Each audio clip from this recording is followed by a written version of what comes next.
Adjustment meeting Monday, April 12th, 2021. I hereby declare this meeting of the Howell Township Zoning Board to be open. Adequate notice having been given pursuant to the New Jersey Open Public Meeting Act in the following manner. First, on December 10th, 2020, a copy of said notice was mailed to the Asbury Park Press and the Tri-Town News. Second, on December 29th, 2020, a copy of said notice was hand-delivered to the clerk of the Township of Howell. Third, on December 29th, 2020, said notice was posted in the office of the Zoning Board and on the bulletin board in the Howell Township Municipal Building, 4567 Route 9, Howell Township, New Jersey. Please take note that this meeting is being videotaped for possible future broadcast on Howell Township TV 77. This meeting is a judicial proceeding. Any questions or comments must be limited to the issues of what the board may legally consider in reaching their decision, and the decorum appropriate to a judicial hearing must be maintained at all times.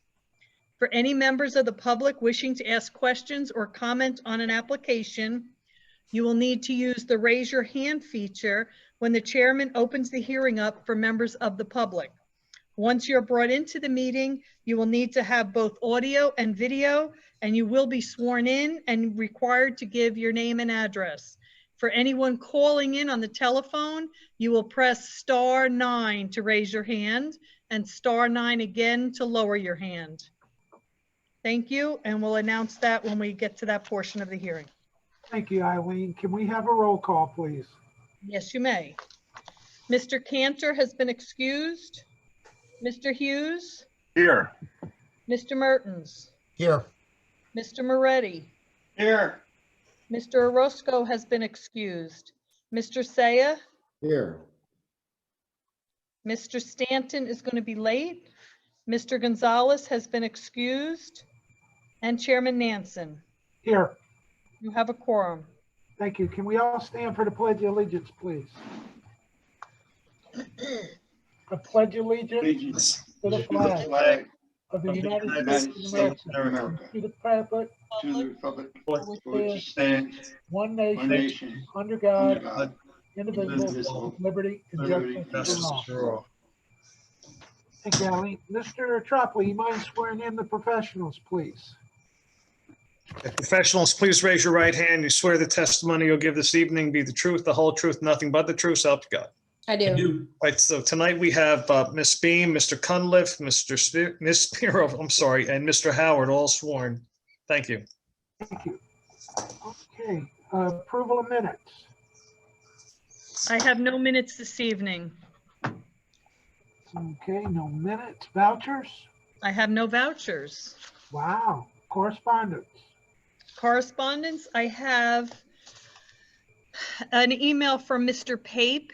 He asked that this application for 366 Ramtown Greenville Road, which was carried to tonight's hearing, be carried to May 10th, 2021. He actually submitted revised plans in plenty of time, but he wanted to give the board professionals time to really review them. And he also is meeting with the Environmental Commission on Wednesday night and wants to make sure he has that done before he comes to the board. So that would be May 10th, 2021, and he asked that it could be done with no further notice. Okay. I don't think we have a problem with that, but case number BA 20-107, 366 Ramtown Greenville LLC will be carried to May 10th, 2021 with no further notice. If there's anyone in the public, please make a note of that. It will be May 10th, 2021 at 7 o'clock. Thank you very much. I also have a letter from Sal Alfieri regarding KBL Trading Company, and Mr. Alfieri is on the Zoom call tonight. He would like to actually discuss this with the board. So rather than me read the entire letter, we can let him explain what's going on there. Okay. Thank you, Eileen. You're welcome, Mr. Alfieri. Good evening, Mr. Chair, members of the board, Salvatore Alfieri. We also, Eileen, I think Rob Siv may be on the screen in case the board has an engineering question, and perhaps even Bill Lynch, the owner of Vic Gerard. Okay, thank you. We'll bring them in now. But in the interim, I'll explain where we are. So the project is being constructed. 2 stormwater management basins were installed. The one in the rear has been installed and is operating correctly. The one up front, after it was installed, it realized that it is not draining within the 72 hours that's required under the stormwater management regs. As a result, there had to be a modification to the basin to make it a wet basin. Those plans have been prepared and provided to Charlie at CME. Charlie issued a letter dated February 25th. And he indicating that new design was acceptable. But since it's going from what was a dry basin to a wet basin, everyone felt that the board should at least be made aware of it, and if possible, approve it administratively rather than coming back for an amended site plan. Okay. Mr. Charlie, Chair. I'm gonna let you jump in. You and I have spoke about this. Yeah, let me just, I'm gonna share my screen and then just so I hopefully make this go a little bit quicker. And hold on, everyone disappeared. Can you guys see my screen or no? Yes, sir. Yeah. Yeah, so basically the applicant has been working with CME for some field changes to the basin at the front of the property. You can see my cursor. This is the original design plan that was submitted to the board. The approval was for an infiltration basin. So that's a basin that holds water after a storm event, and then should be completely dry after 72 hours. It was represented by the applicant's engineer that they had issues with the basin draining. They tried some other means, coring wicks, filling them with sand, stone, and things of that nature, try to get it to drain. Hasn't worked. And they've gone a certain route with the engineer reviewing the field change for CME Associates, that they decided on, the applicant's engineer decided on converting it to a wet basin. A wet basin is a wet pond. It holds, in the current configuration that they're proposing, 2 foot of water, regardless of whether it's rained within 72 hours or not. I relayed my concerns with that being approved administratively. This application originally predates my time, but the property, while zoned SED, on the east side of Lakewood Farmingdale Road, is the ARE 6 zone, I believe. So our ordinance requires a 50-foot buffer where a non-residential use abuts a residential use or zone. Obviously, the original approval was for a stormwater management basin within that 50-foot buffer. Whether the board at that time granted a full relief of the 50-foot buffer or, relief of the buffer for the driveways and the infiltration basin, I can't really comment on because I wasn't here at that time. But you can see the basin has expanded further in footprint, closer to the building. And obviously it's a change. It's a basin that would normally be dry after 72 hours, and now it's got a 2-foot pond of water. I believe the applicant has already, and Rob Siv can chime in on this, Sal, if you don't mind, and kind of give us an update on what actual field progress has been done with converting that basin. And I think there was also a suggestion or recommendation from CME, if it is ultimately to be a wet basin, for some kind of fencing to be installed around it. From a board's perspective, if there wasn't a 50-foot buffer, I wouldn't take an issue as long as it's less than 4 feet in height and more than 50% open. It's just a matter of another structure in the buffer, and I think it's something the board needs to opine on.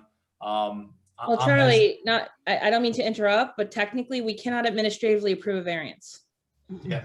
So, if I could just, I'm not opining on the drainage, but I just want to talk about this application.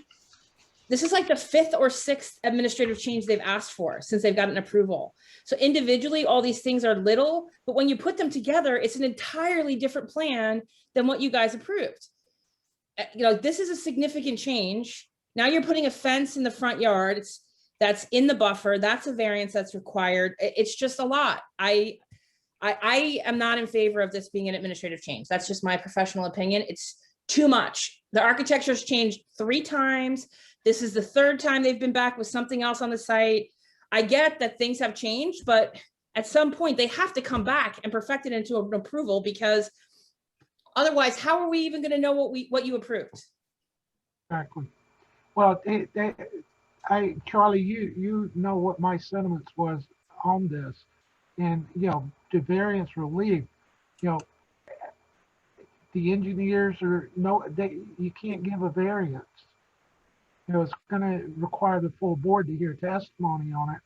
And then, Not to mention that the neighbors should be noticed. exactly, they need Like, to this be is- noticed, and it needs to be done proper. We're going to have some legal issues.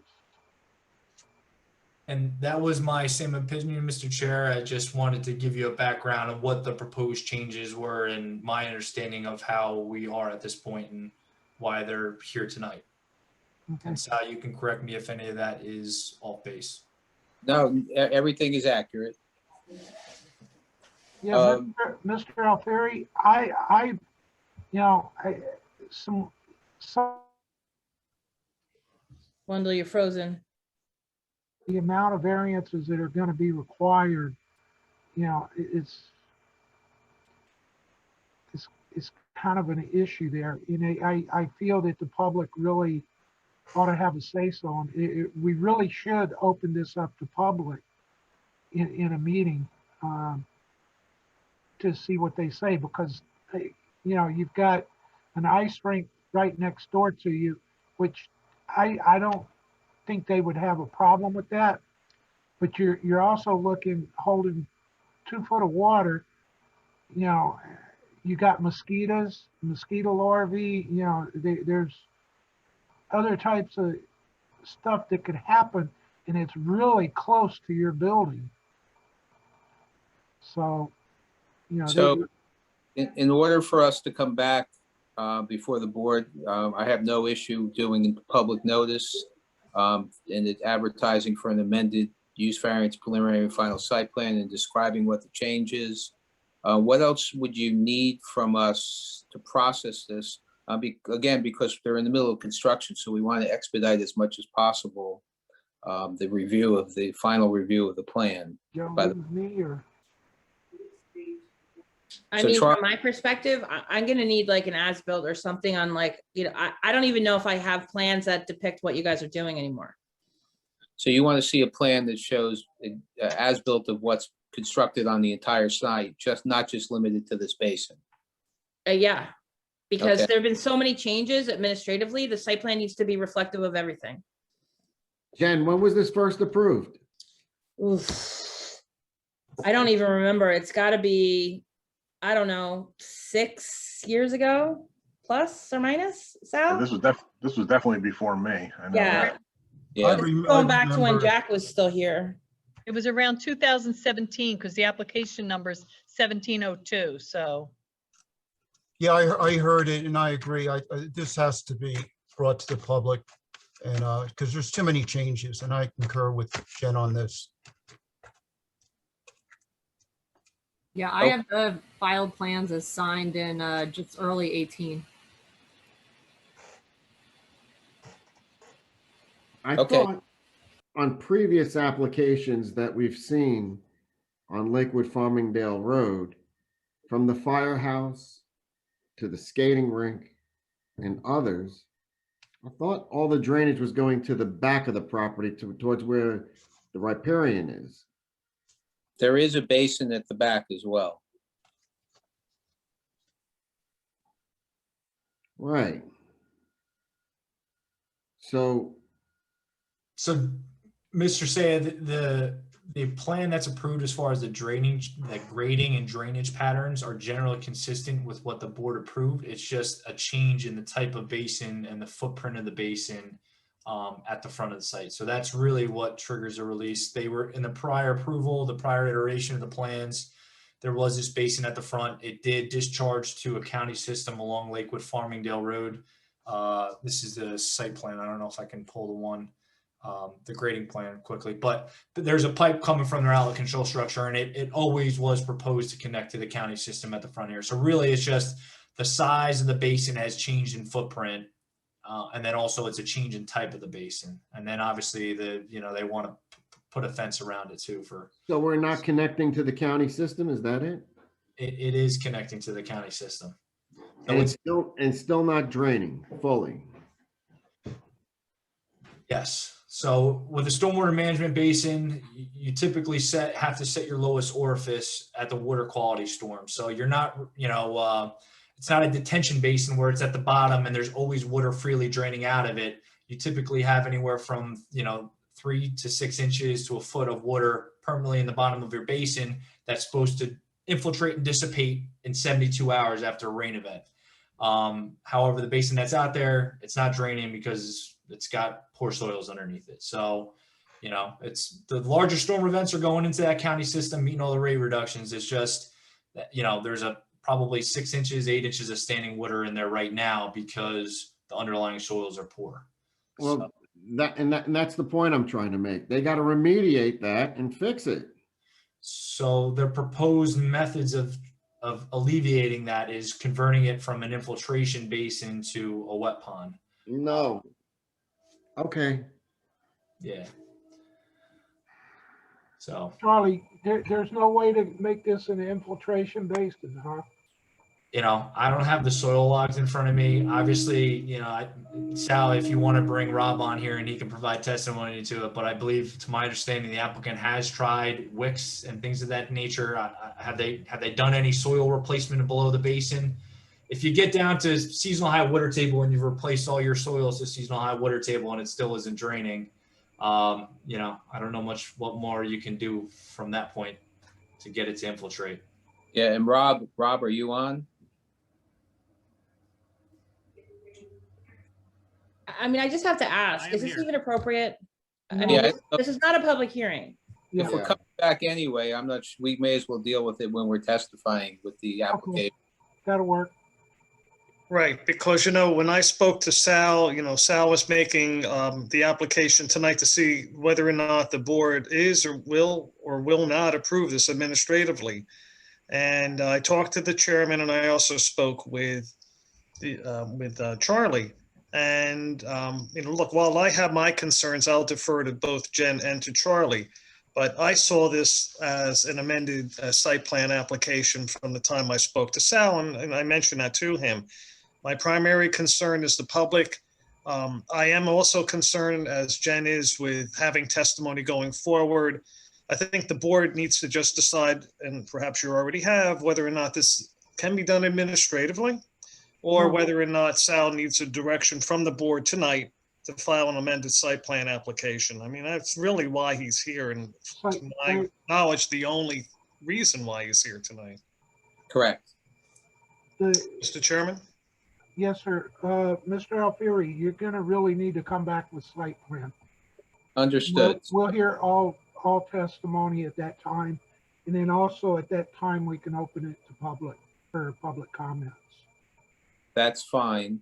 And as the amended site plan, we're going to ask for waivers for virtually everything that's on your normal checklist because we're going to be focused on this from a site plan point of view. But I understand you want an as-built as well. As far as waivers, we can probably grant the waivers that were initially approved, but He's talking about submission waivers, Wendell, okay. Right. like the checklist stuff, because we already have most of the stuff. It's just a matter of That's what I'm saying. what's different, right? That's what I'm saying. Just only the different things is what we would need to be resubmitted as waivers. Understood. Okay, we wanted to give this a try because of the situation in the field, but understand the board's direction, and we will promptly file an application with the plans to try and get heard as fast as possible. Okay, sir. Thank you very much. Thank you, everyone. Charlie, can we have our screen back? Can. Okay, let me get to the agenda again.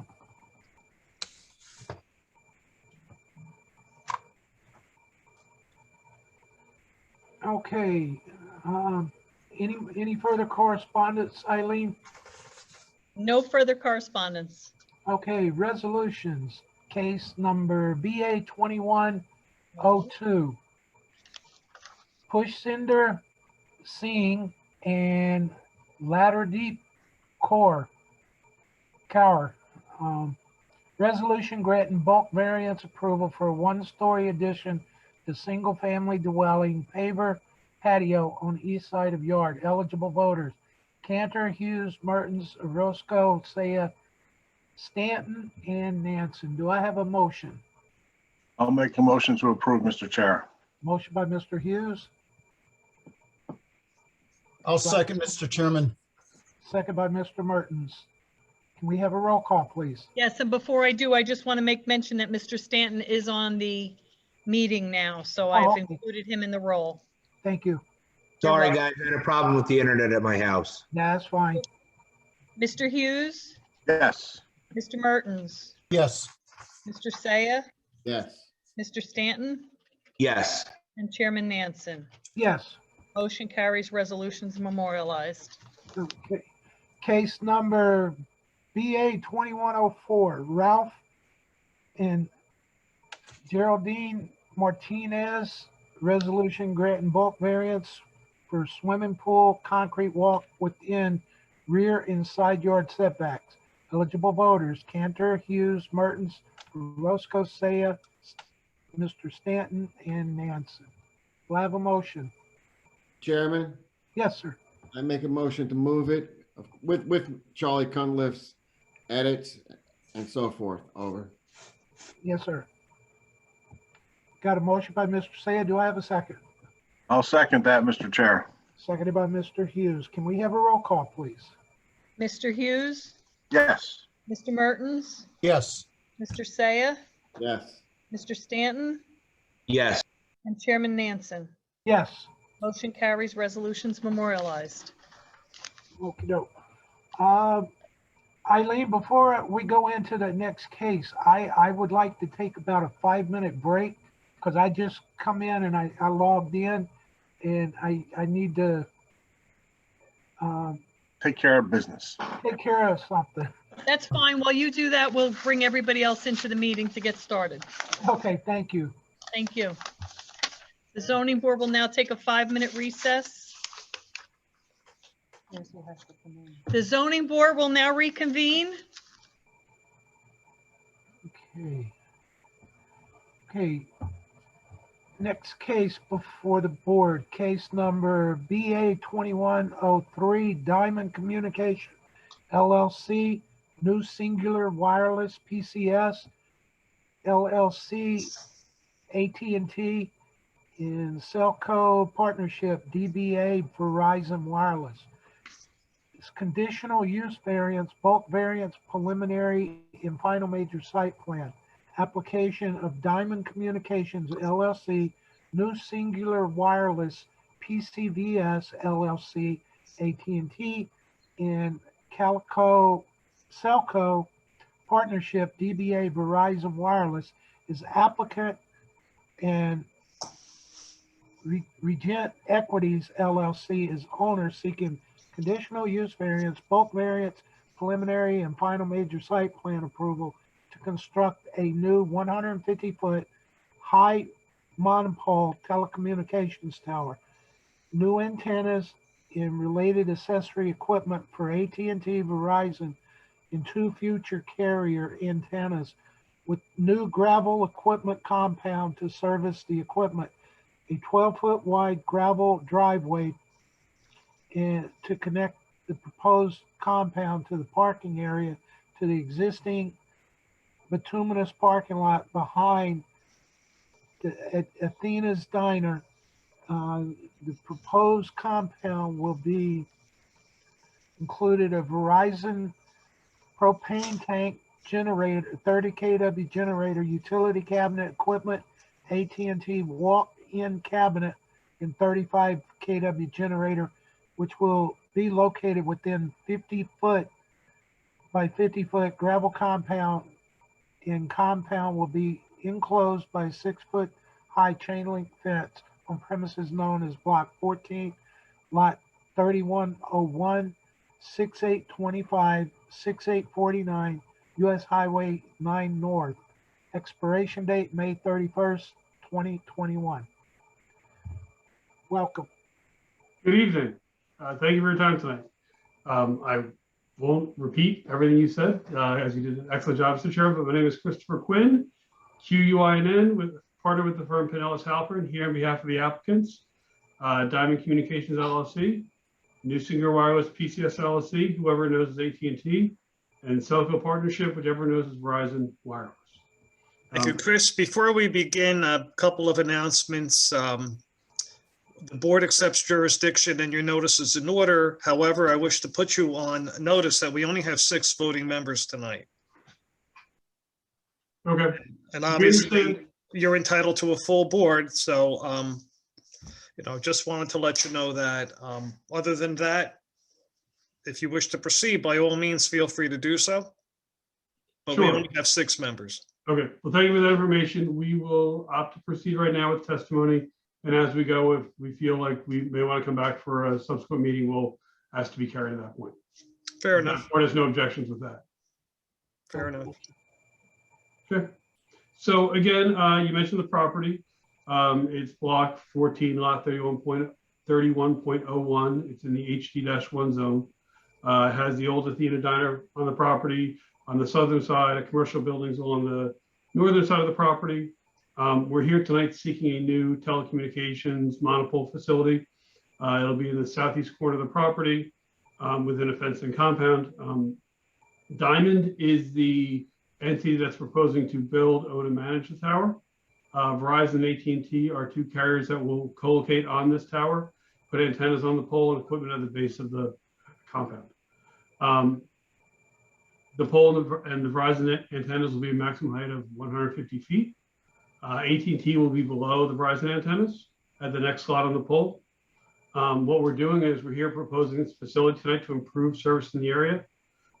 It will actually replace 2 existing installations on transmission towers that are located to the south of the property for both Verizon and AT&T.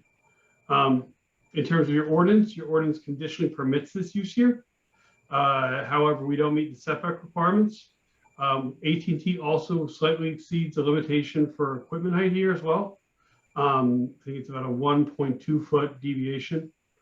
So we're seeking D3 conditional use variance height, as well as a bulk variance here as well as site plan approval. So we have 5 witnesses. We have our civil engineer, representative from the applicant, 2 radio frequency engineers, 1 for each carrier, and a planner. But if there's no questions from the board, I can get started, or otherwise we can entertain any issues you have before we get started. Mr. Tropoli, why don't we swear everybody in that's going to be testifying? Okay, Chris, are all your witnesses on screen? Yes. All right, I'm going to ask them all to unmute, please. We'll swear them in at one time and raise, each of you, if you would, please raise your right hand and take an oath. You swear the testimony you'll give this evening be the truth, the whole truth, and nothing but the truth, so help you God. I do. Thank you. Mr. Stern in the corner, we'll start with you. Your name for the record?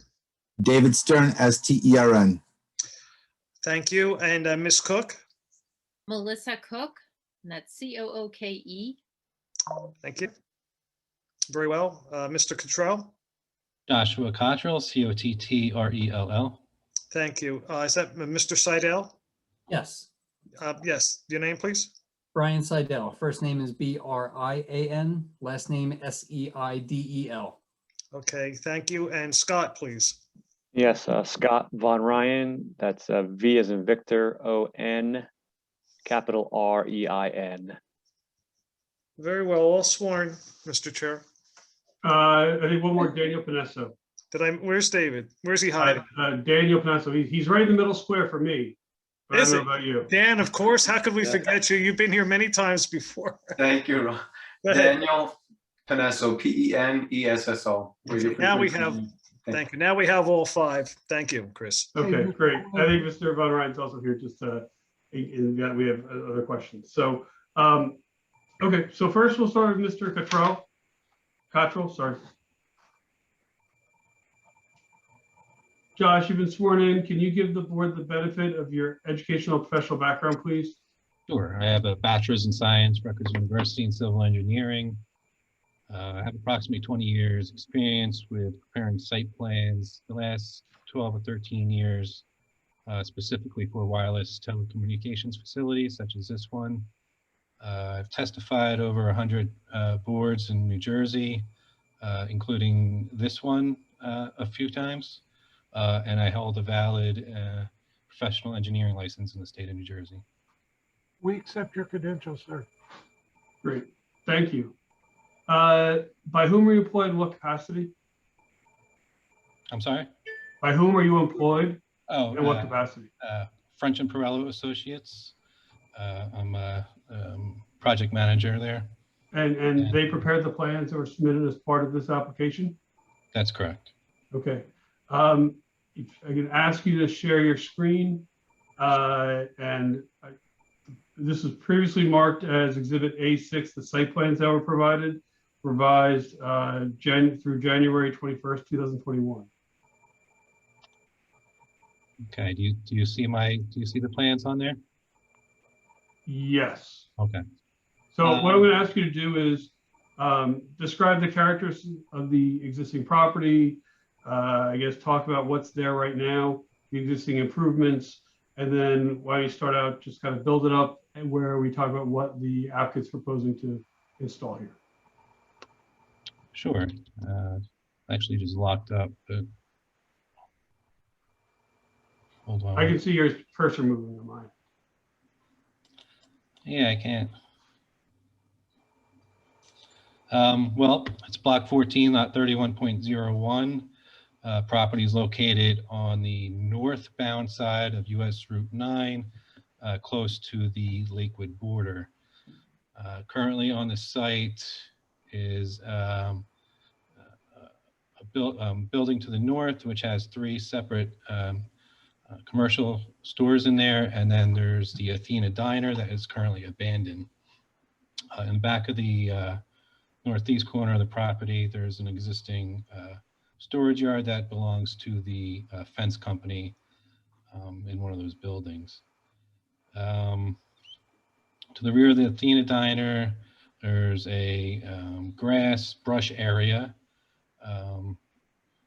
And then further east, there's a wooded area. And if I wasn't frozen here, one second.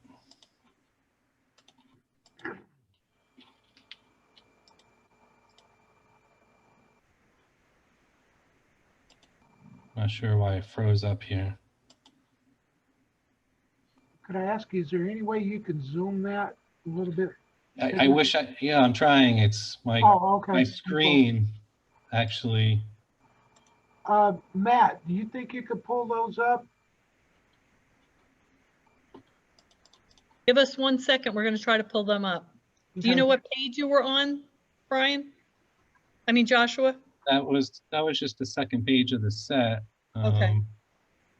1 second. You know what? Let me try one more thing here.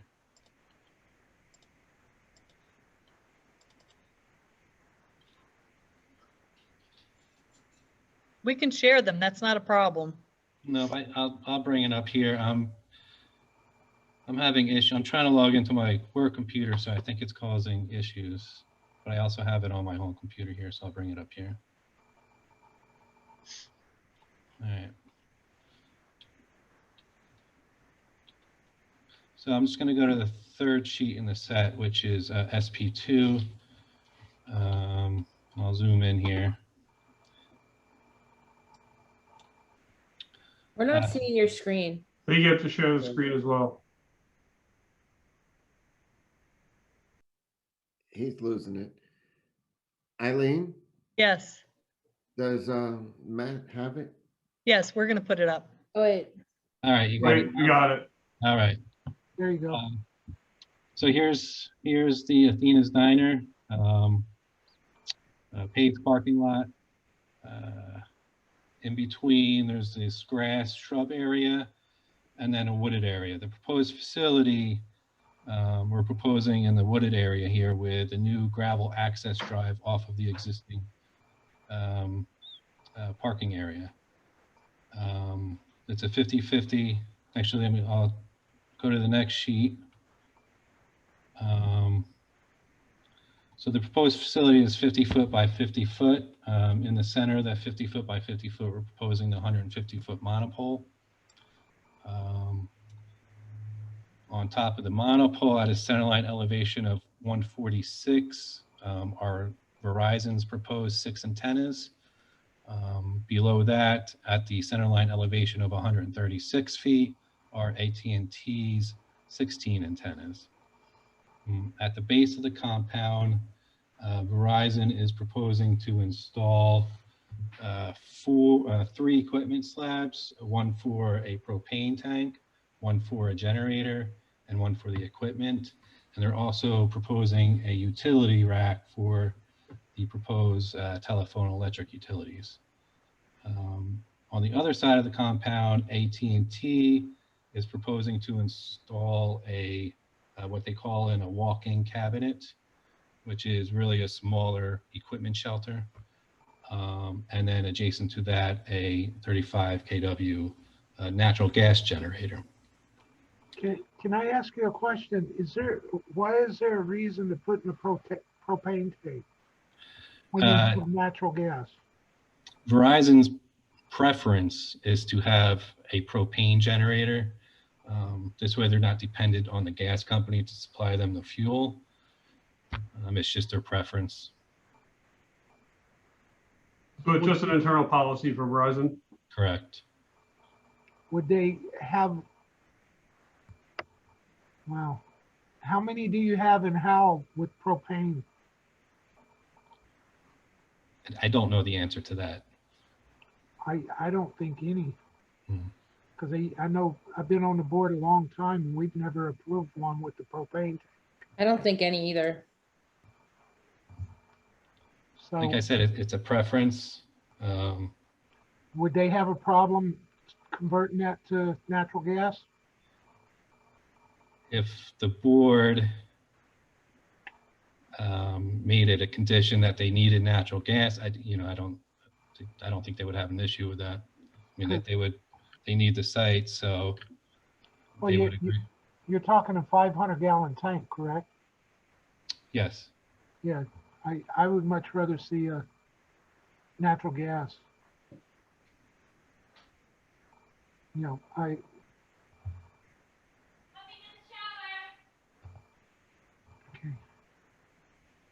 Charlie? Yeah, Mr. Chair, along that same point, so the current application is for 2 carriers with a maximum of 2 additional for 4 total. So I think it's important the board to discuss. Obviously, we don't know who those 2 carriers are in the future right now, but do we want some kind of prohibition that propane tanks are not permitted within that 50 by 50 foot area? I think that's something the board should discuss and consider. Correct. Mr. Chairman? Yes. I kind of concur with you, but in a natural disaster or a national disaster, should we lose natural gas to the site, to whatever power source that they're using, they could always roll up a propane and connect it if it's dual operational. Correct. In the event of an emergency. Correct. So, that valve would just have to be a dual valve and, configured as such. So, let them store the propane somewhere else. And if they ever comes to time when they need it, let them roll it in. I agree. And a lot of the generators today, they're dual fuel anyway. They'll do natural gas or diesel. A lot of them are dual fuel. So absolutely. I just don't. I really don't want a 500-gallon tank sitting above ground at a location. I really don't. Nope. Mr. Chairman, I have a question. Assuming that the board looks favorably upon this application, I heard the witness indicate that there was a pad proposed for the 500-gallon propane tank. Does that now, and perhaps this question should be directed to the witness, would that eliminate the need for that pad? Yes, it would. Thank you. So, and then along that same lines, Mr. Cottrell, so what you have shown obviously is for the two, Verizon and AT&T, would, for two future carriers, would the same type of configuration, size, and components be proposed in the future? I think we're just looking for some more information.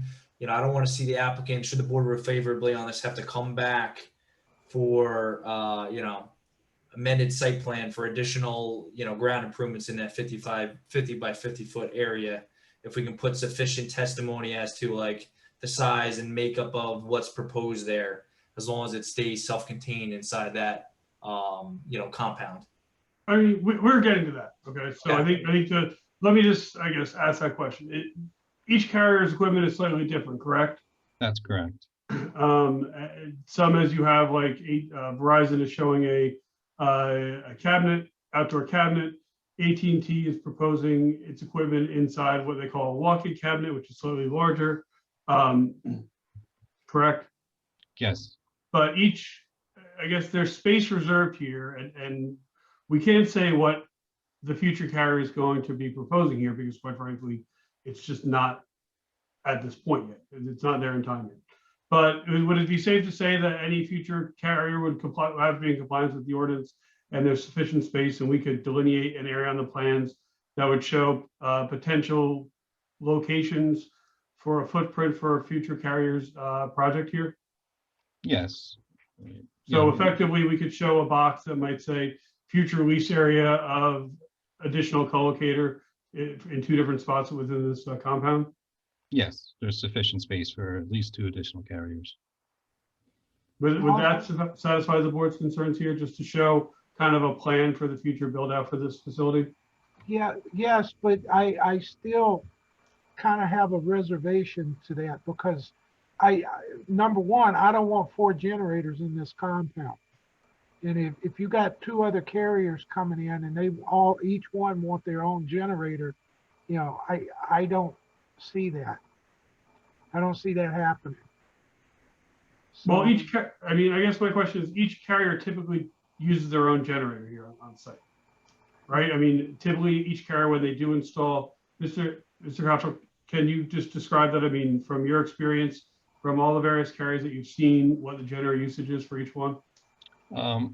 Yeah, so T-Mobile, Verizon, AT&T would all have their own generator.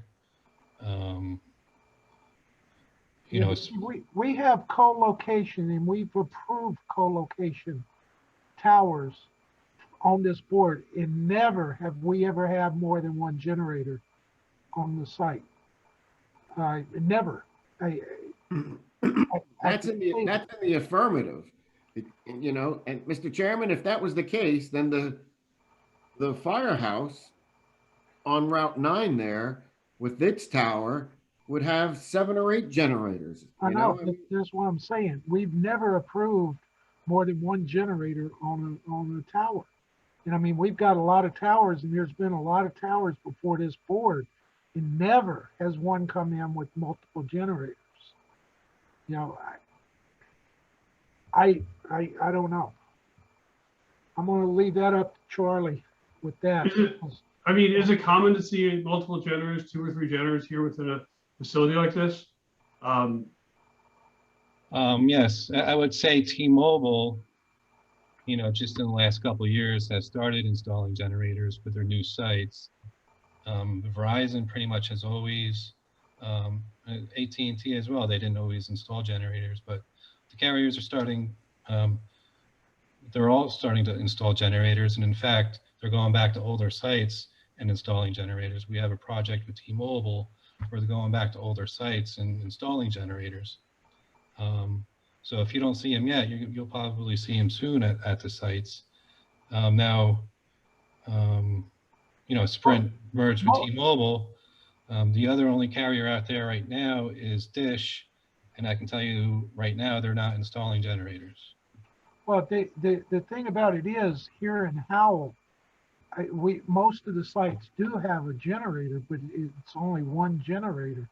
So, you know, to date, I don't, unless they're doing it administratively, which I don't know about, you know, there's only one generator at these cell towers in Howell. So what I would submit to you is that you're probably not seeing these applications where you have two carriers coming on at the same time. And that's why you're not seeing it. And again, you started seeing carriers installing generators on these facilities. I would say I started seeing them, quite frankly, quite a bit after Sandy.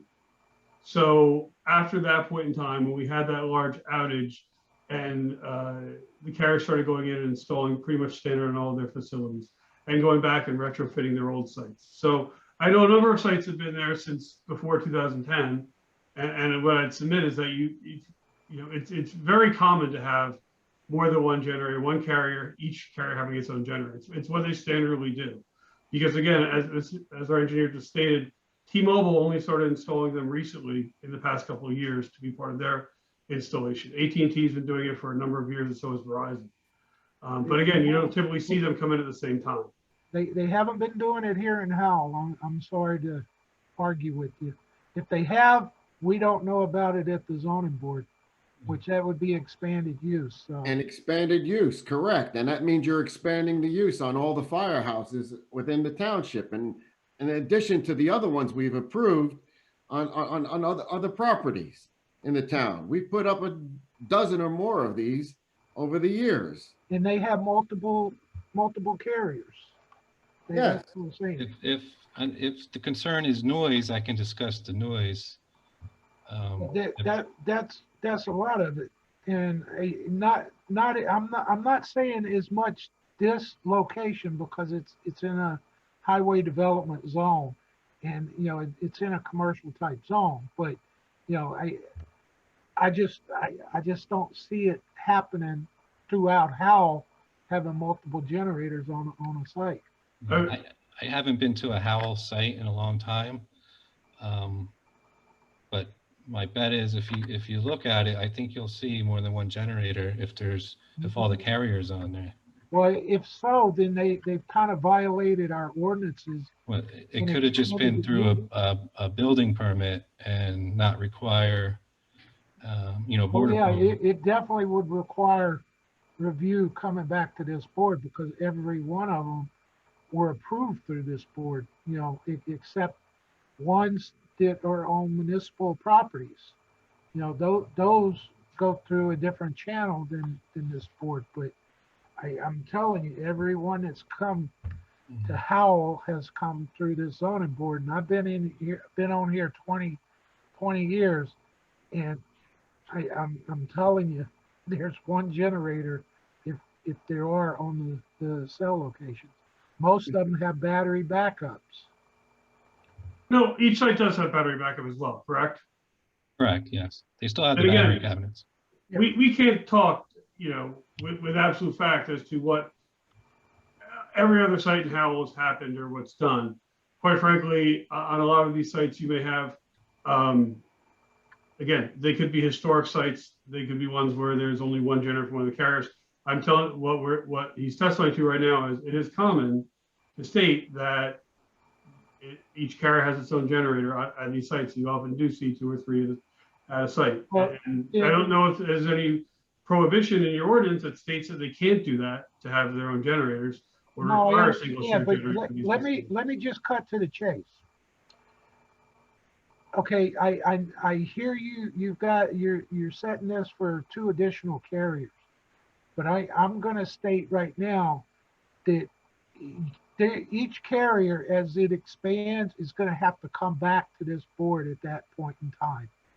I don't want to just give a Wendell, I don't mean to interrupt you, but the town did pass a co-location ordinance that if the antenna is below even if it's a use variance, if the antenna is below the existing antennas and their equipment can be accommodated in the existing whatever that compound, is that the right word for that, Mr. Quinn? Yes. Compound, they don't have to come back to the board. So I just want to make sure that everyone is abundantly aware and that all the questions and concerns about area for future carriers, et cetera, gets addressed tonight, because I don't know when exactly, it's got to go back to like 2012, 2014, where the town adopted that ordinance, and that if it can be accommodated on an existing facility in an existing compound, it does not have to come back to this board.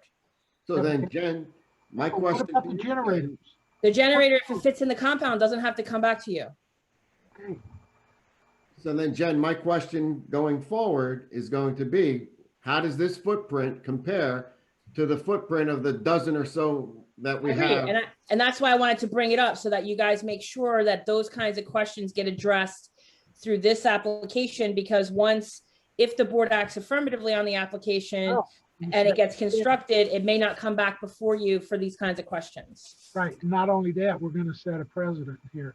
And then, Mr. Chairman, since we do have this application in front of us, I think I would like to remind you that the application for the tower that was at the first aid squad on Route 9, that was the Nextel, that tower never went up.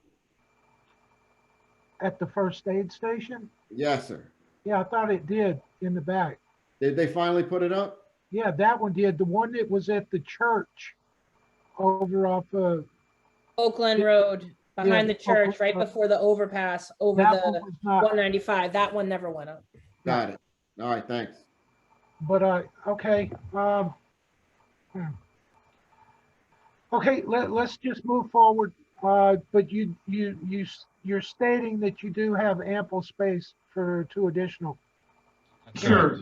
In- Yes, can you just kind of, with the pointer on your cursor, can you just point to where the location for the other space would be for the other carriers? Well, sure. Well, there's plenty of space right in here. And there's space in here.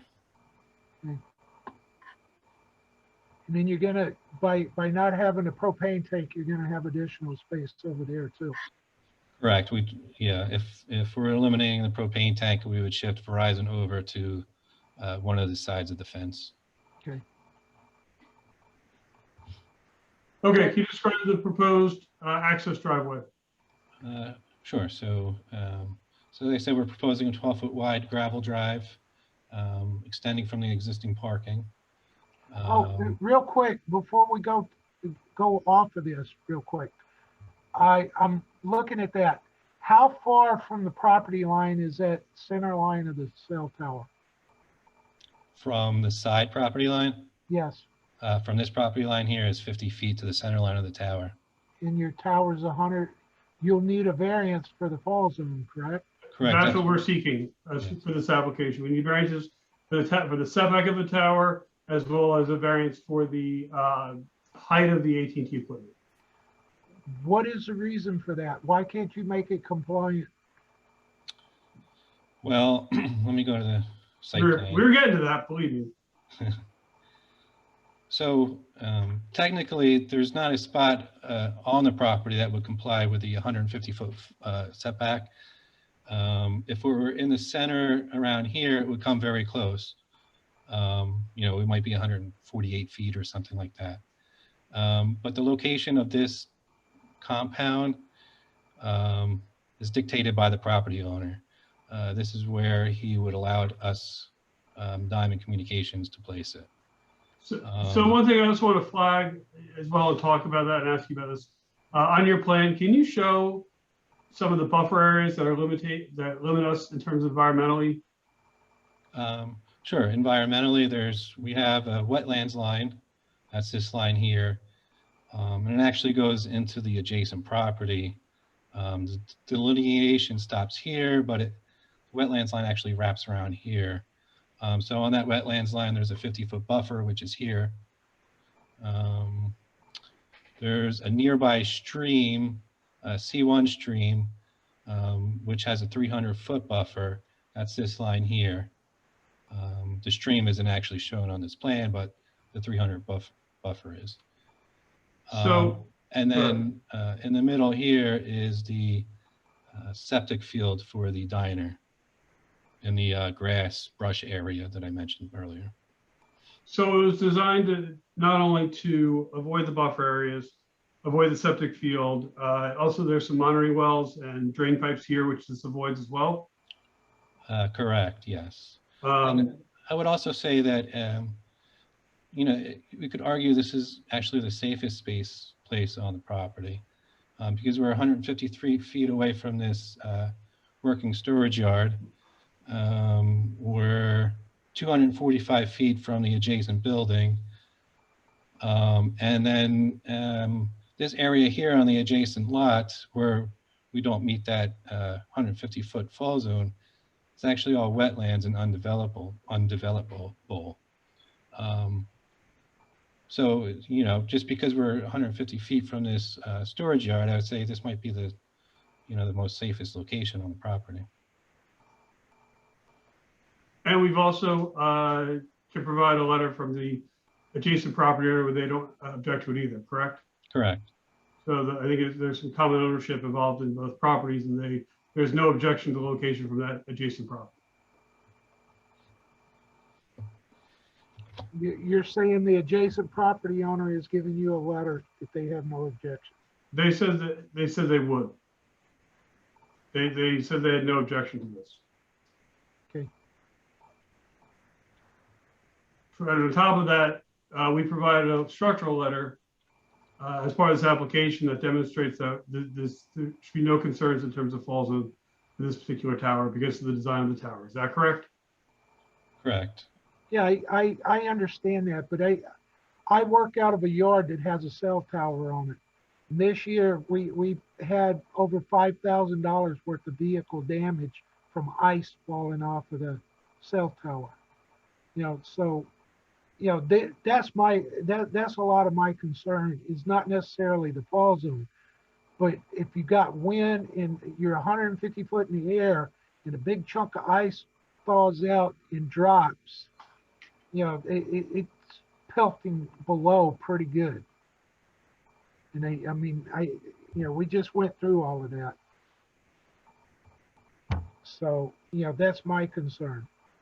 Well, I mean, I hope the testimony that was stated just, and again, our engineer pointing out that the fact that the tower is actually located further away from all other uses and other structures on this property and on the adjacent property was sufficient. Well, your planner's going to put testimony about surrounding properties, correct? Correct. Mr. Chairman, Yes. so far the testimony states that there's a septic field for the diner. I thought we have, you know, sewer up and down 9 south of 195 and we had everybody hook up. Not down there. I don't believe it. I don't believe there's sewer down here. Charlie? I honestly, I don't know off the top of my head either whether or not sewer is available that far down in Howell. Yeah, I don't recall. I think it goes to Ford Road there, but I don't think it goes any further south. So, I mean, I guess if the question is, you know, Mr. Say that his line of question is probably if sewer is available and they could be required to connect, what's the need for the septic system and why can't the cell tower be moved in that general vicinity? If the board did have a, you know, desire for the applicant to relocate the tower, I mean, if they kept it along, you know, just a straight northerly line with their dimension, you know, and kept it in the wooded area, I would think that that tower and the compound could be shifted and not, you know, impact that, you know, septic area. It's just a matter of your gravel driveway would then have to extend northerly with the compound, you know. What was also testified to is that our property owners require us to be located in this area to preserve the rest of the property for further development. Yeah, That's what Mr. Composite stated as well. Well, you know, you're going to meet the fall zone. If they're going to develop the property, they're going to have to stay within the fall, without, you know, outside the fall zone anyway. So. But again, as was testified, the tower's not going to have any issue in terms of, well, first of all, you just mentioned the concern was ice, not necessarily fall zone. But in terms of what has been testified to is that there's no, locating this locates it further away from the other commercial uses on the property. And as was stated, we're located really around woods, even on the southern property, which the current property owner has no objection to. I know, but you just made a comment for further development. Which would also come before the board, but physically placing this tower in that location certainly wouldn't allow it whatsoever. But honestly, well, if the property owner wants a tower on his property, then he's going to kind of have to deal with the board, on where we feel that it should be located. You're requesting a variance for the fall zone, which our ordinance clearly states. I understand that the property owner, if this board looks forward, moves forward with this and wants it in a different location, then so be it. That's what's going to have to happen. I understand your argument here, but you're coming to us for this piece of property, and the owner is telling you this is where they want it. Well, it's not compliant to our ordinance. sure, absolutely. And at the same point in time, we're not just saying we want to put this here because that's where we're required to put it. What we're stating is that we need a variance for it. There's standards that are required for the board or any board in the state of New Jersey to evaluate when looking at a variance application in terms of the location and the issues here. Can the site accommodate the use despite the non-coring condition? What was stated so far was that the location was chosen because of a number of factors. Number one, it was the property owner's requirement to be here. At the same point in time, the property line that it's closest to that has the greatest impact, there's going to be no objection to. It's surrounded by woods and wetlands on that side as well. There's no improvements or structures on that side of the property as well. So it's one where you typically do see these types of structures that are located here. Again, there's environmental restraints that would prevent any buildings located to the south here. And that's the property that's impacted most. So, further, looking at it further to the north, that was stated before by our engineer, it would have closer impact on the businesses that are located to the north of this property, on the northern side of this property.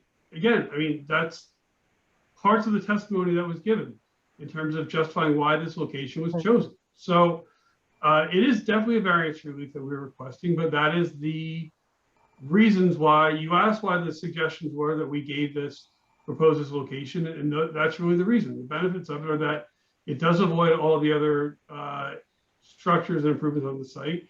It does avoid all the wetlands and buffer areas. It does locate it where there will be no structures off-site within 200 feet of this property or within the 150 feet of this property because of the wetland buffer and the adjacent property. So that's really the reason why we gave, and that's the evaluation that we're providing for this. So, that's what the board evaluates, and we'll talk further about it during our planner's testimony. But that's effectively the reasons why we're proposing this, seeking this variance relief, and proposing this pole in this location. Can you point out the riparian buffer line again, please?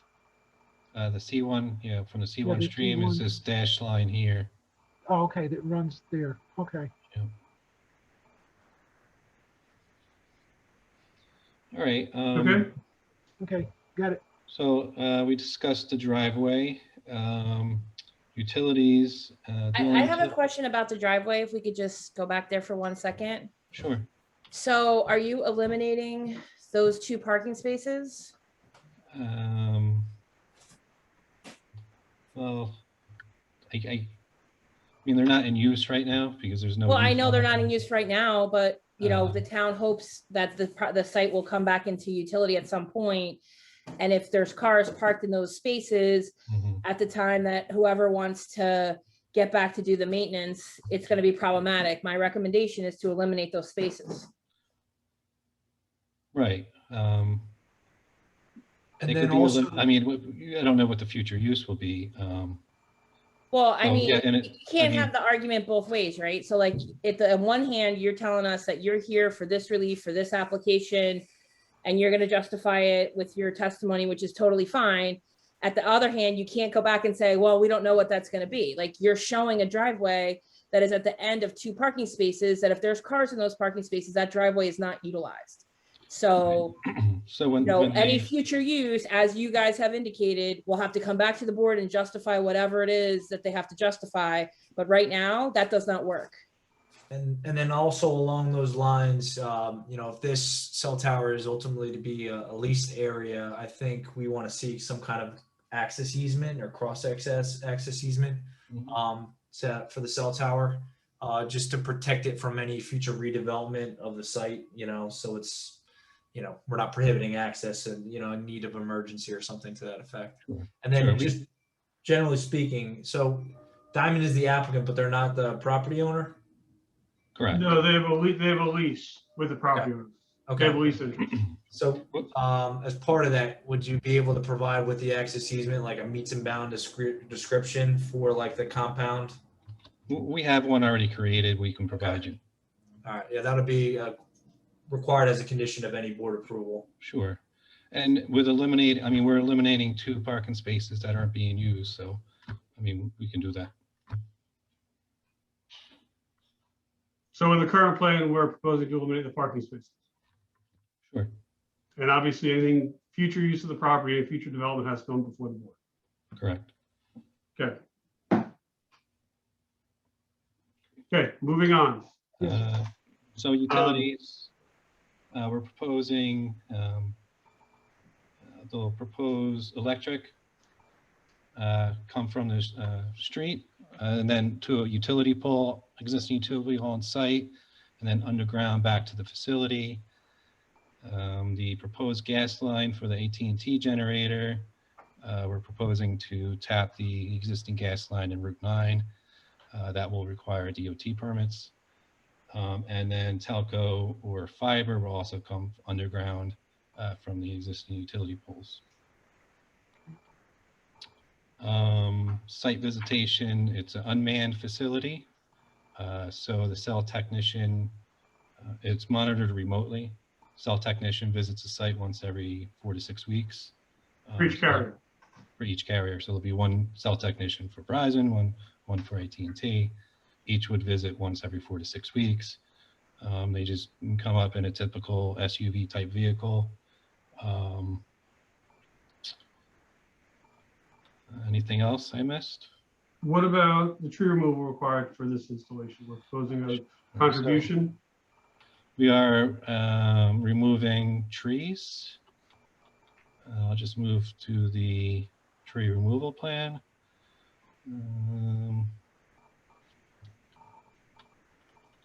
We are removing 32 trees, and right now we're not proposing any addition to plant new trees. So all those trees will be, provided through the contribution. Mr. Cottrell, can I just ask a question? I do see you have no plantings on the plan. However, in the calculations there in those notes, it shows that trees are going in, and then they do show an amount that's going to be, contributed to the tree fund. So I was looking for some. Originally, we were looking at planting some trees, but in the end decided they weren't required. This sheet just never got updated. So there's a mistake on this sheet. There are not 10 proposed trees, there's 0 proposed trees, and they're proposing to contribute to the fund instead Sure. of planting trees. And again, with respect to the reason why we're not proposing any trees, the site is surrounded by pretty much woods on 3 sides, correct? Right, yeah, the wireless ordinance requires a buffer, a vegetation buffer towards residential areas. And the only residential areas to the rear of the property, which is already vegetated through the natural existing vegetation. Obviously to the front is Route 9 and commercial properties. So. And in fact, the ordinance even says that that's an example for where you wouldn't be providing the buffer. correct? Correct. So then the numbers that are on the plans that for contribution to the shade tree fund are incorrect as well then? Yes, it is incorrect. That will have to be updated. Yeah, we'll correct that as a condition of any approval. Okay. One other question on there. I know you said the spot is pretty much set for where this is going. Is there any like wiggle room? There's a 20-inch oak tree at the top of the driveway there, right before it turns. Do you have any, room to move the driveway somewhat? For that particular 20-inch oak tree. You do have underground utilities there too, so it's not just the driveway, but I did want to point out that tree. We can see what we can do. They have 20, I have to see, we can possibly do something to save that 20-inch oak tree, which is this one right here. Yes. Yeah.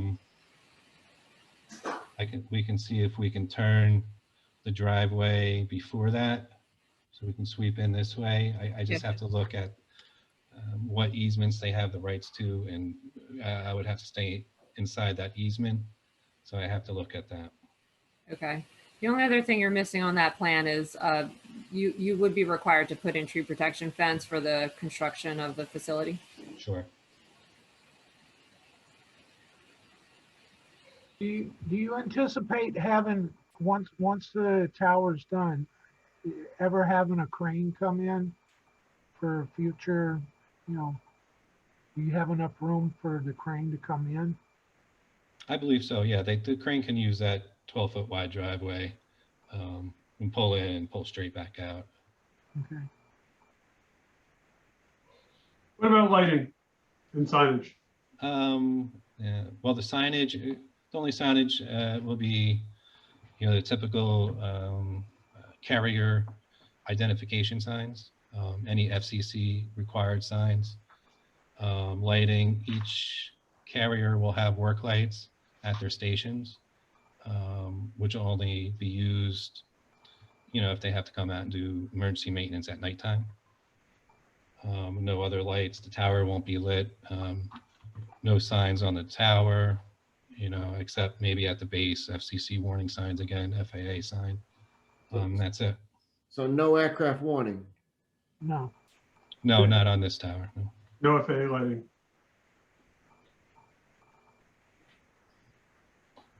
What about stormwater management? Any impact here on stormwater? No.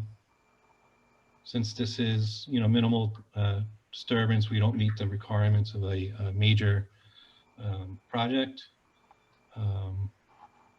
So the stormwater runoff increase will be minimal. It'll continue to, drain off-site overland towards the wetlands area. Okay. The driveway, what is that going to consist of material-wise? That'll be gravel.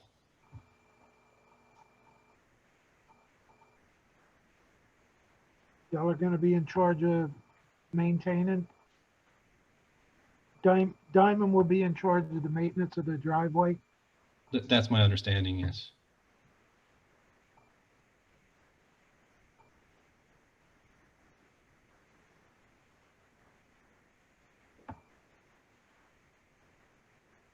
Charlie, you got any questions? Yeah, the fence for the compound, can we include any provisions for anti-climbing devices on the top of that, Josh? Right now, you just have standard chain link, right? Right, we can install the smaller mesh fence, if that's acceptable. I would think that would be acceptable, Mr. Chair. And then all the fabric would be on the outside with all the posts and everything on internal, so it's not easy for someone to climb. Correct. Can you just provide us a detail of that? Sure, that would be on any kind of condition compliance plan. Also, I'm looking for any details of the signage. I don't have an issue with it, but I just would like details of the signage as well, so that we know what to anticipate. We can provide that. Thank you. I mean, the sizes are, 12 by 18 inches. That goes on the gate usually, but Okay. I can provide some details. Thank you. Josh, and then are those like standard services that are coming back there? Or are those like technically a main that you're gonna need some kind of easement from the different utility owners for your connection? For the utilities are going to be, we actually have an access and utility easement there. Okay. So I know in the application submittal, there was a sanitary sewer easement deed provided in there. It's not shown anywhere on the plan. Does that also coincide with that location? Is that elsewhere on site? I just want to make sure, whatever's being proposed doesn't conflict with any other existing easements on the site. I believe the sanitary sewer easement here, am I going the wrong way here?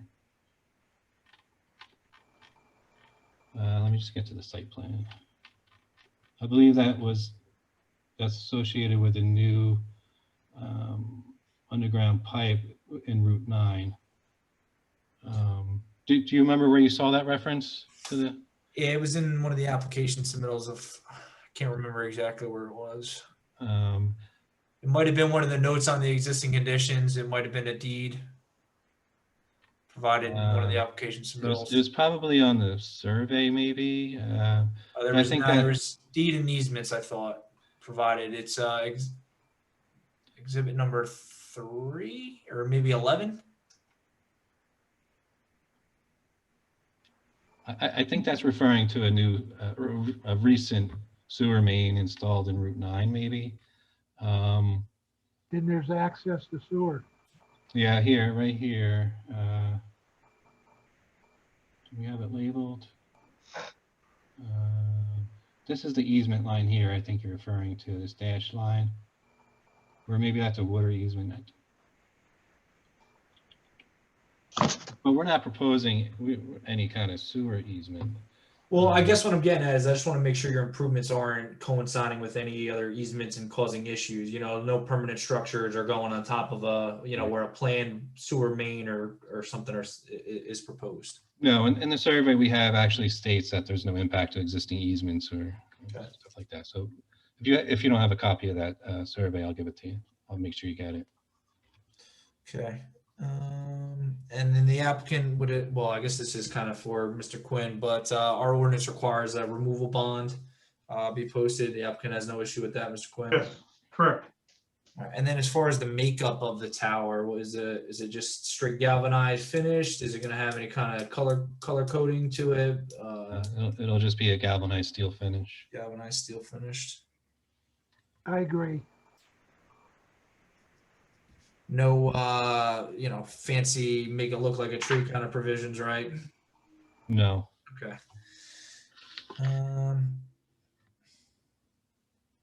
And then as part of this, did you guys investigate whether there's any other municipal structures within the vicinity for co-location? Yeah, I think that'll be testimony by someone else. Yeah, the ARF engineer will answer that, but effectively, the only structures in the area is utility towers that we're already using. So that'll be the next one, if not Ms. Cook, but also through the ARF engineer. Okay, and then as far as the generators proposed, those are all going to be of a size to comply with the township generator ordinance in terms of noise and maintenance and things like that, Josh?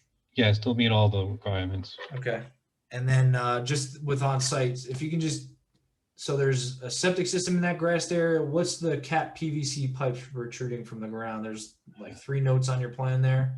Right, we believe those belong to the septic field in there. They're probably, I don't know if they're inspection wells for the septic system, clean outs or the like. What about monitoring wells? I heard testimony that there was monitoring wells. Yeah, so Diamond had a investigation conducted. I had a conversation with Diamond. There's inspection well, monitoring well along Route 9 that was apparently installed because of the gas station across Route 9 on the southbound side. So when the previous owner put the property up for sale, they put those wells in just to make sure. I guess there were some issues across Route 9. They just put them in to make sure those issues didn't come across to the other side. Now, are they still And they being found monitored? that, I'm Are sorry? they still being monitored to this day? No, I don't believe so, no. So- They got clearance from the DEP, I believe. Well, do you anticipate those being abandoned? Yes, I would, yes. Okay.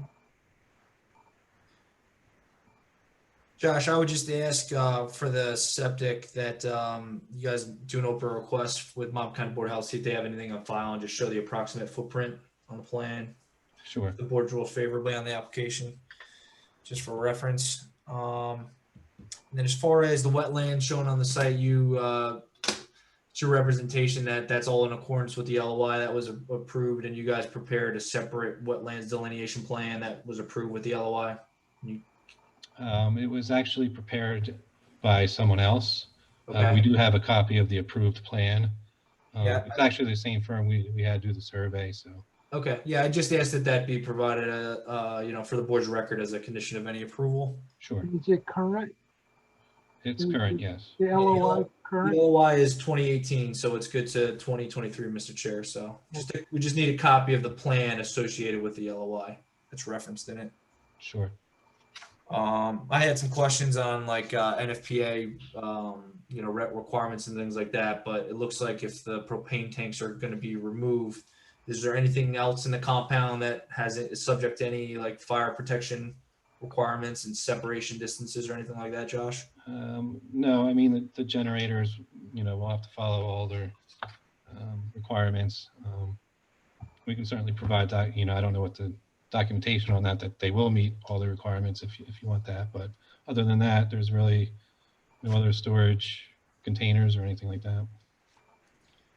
That is all I have from an engineering perspective, Mr. Chair. Okay. Jennifer? No, I think we covered it. Okay. Okay, can we get our screen back for the full board? Okay, Mr. Sayed, do you have any questions? Mr. Chairman? Yes, sir. No, I think we've asked some good questions, and I'm standing pat for now, and I'm looking forward to more testimony. Okay, Mr. Stanton, do you have any questions? I have no questions. Mr. Hughes? Not at this time, Mr. Chair. Mr. Martins?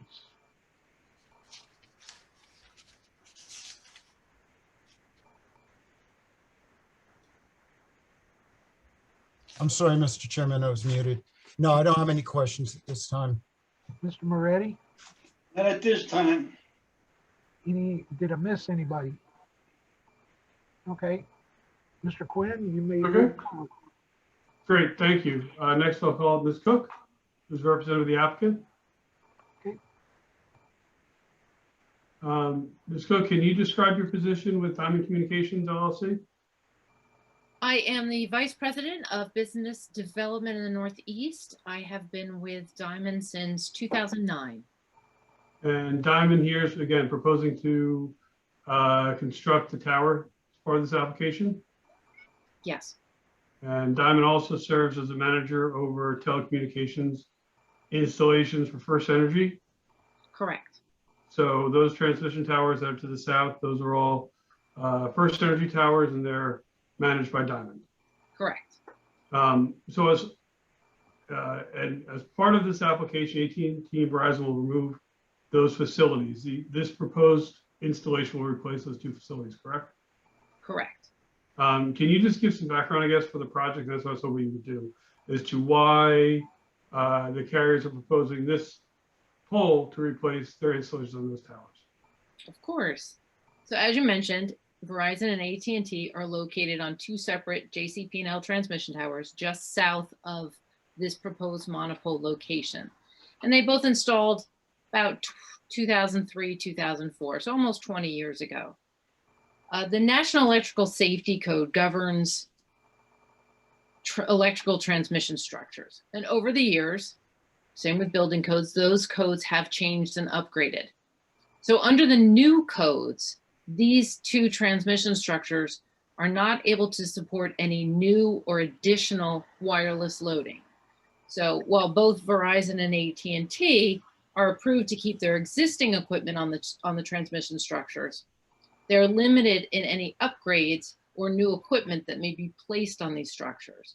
This, and I'm sure both Dan and David will testify, this makes it difficult for both carriers to keep up with technology and support the needs of their respective networks. Now, replacing a transmission tower is a very long and expensive process. And given the proximity of Verizon and AT&T to the highway commercial zone in Howell Township, and the characteristics of our proposed location being set back from the highway, surrounded by a heavily wooded buffer, Diamond felt that the proposed location made sense from a siting and planning perspective. So this site will be able to accommodate future expansions for these two carriers as it's currently proposed, correct? Correct. And also there is an anticipation that the site and planning and design will accommodate further carriers, could accommodate a third carrier and a fourth carrier. Correct. Okay, I have no further questions. I just, like I said, I wanted to give some understanding to the board as to why this application is being proposed here. Now, I've got a question for you, Ms. Cook. Is Diamond going to be responsible for the maintenance of the site itself?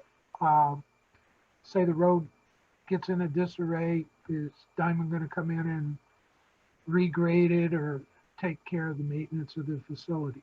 Yes, Diamond is responsible for the maintenance of this facility. Okay. Hey, Charlie? I have nothing, Mr. Chair. Jennifer? The only question that I have is, you said that the existing equipment is on utility poles located to the south. Are these poles located in Howell? The AT&T structure is in Howell. The Verizon structure is in Lakewood Township. Okay, thank you. Jennifer, we approved that back in 2003. I remember that I one. remember it. You should too. What, the AT&T one? Yeah, the AT&T. Yeah. Wait, that was whenever we had the ordinance. It's been a long time, but we had the ordinance and we were trying to push them to locate on existing towers regardless, you know, being power, you know, The water towers. Yeah. Everywhere. Trying to yeah. get them to locate without putting up poles or monopoles. Yep. So, okay. Okay. Any question? I'm just going to open it. Any questions from the board of this witness? Well, Mr. Chairman. Yes, sir. So, Ms. Cook, are you going to decommission the existing two should this application be approved? That is correct. Okay. That's all I have, Mr. Chairman. Okay. Any other questions from the board? Hey, Mr. Chairman, Moretti, I was just wondering, is this going to expand your coverage area in Howell? That'll be the next witness. Pardon me? That will be our next witnesses. Okay. They're gonna have testimony to that, Mr. Moretti. Because that's one of my issues. Okay. Certain areas where I'm at, I have AT&T and I have no coverage. Okay. So, it's on Ford Road too, by the way. Seeing no question, Mr. Quinn, you may move forward. Sure. Next, I'll call up Mr. Stern, who's a radio frequency engineer, who will be testifying on behalf of Verizon. Okay, Mr. Stern, you were sworn in before. Can you give by whom are you employed, what capacity? Yes, my name is David Stern, S-T-E-R-N. I'm employed by VCOM, V-COMM, Telecommunications Engineering, located at 2540 US Highway 130, Cranberry, New Jersey. I'm the vice president and principal and co-owner of the firm. I have 35 years plus experience in the field of radio frequency engineering and radio frequency safety. I have worked for Motorola Communications in Chicago in their cellular engineering group. I was Director of Engineering for Cellular One of Central New Jersey for 7 years, and then 25 years ago formed the firm of VCOM and provided wireless engineering services to the wireless carriers, as well as a number of public safety agencies throughout the state of New Jersey. That includes Monmouth County as one of our clients. And I've appeared before more than 200 boards in the state of New Jersey, including this board on a number of occasions over the last 20 years. Yes, sir. We accept your credentials, sir. Thank you. Great, thank you. And you're here as an agent for Cellco Partnership Verizon, correct? That's correct. So they're a FC licensed carrier, correct? Yes, they are. And I guess I'd ask you to describe for the board why Verizon's here proposing a facility in this location. As Ms. Cook talked about, at this point, Verizon Wireless would like to be able to upgrade our sites in the Howell area and the Lakewood area to incorporate all the latest technologies and latest frequencies and all the things that we can do to a site. And I've been asked many times by the board, why can't you make the sites around this area better? And this is and I've testified that we've upgraded all the sites around us. We've added the latest and greatest.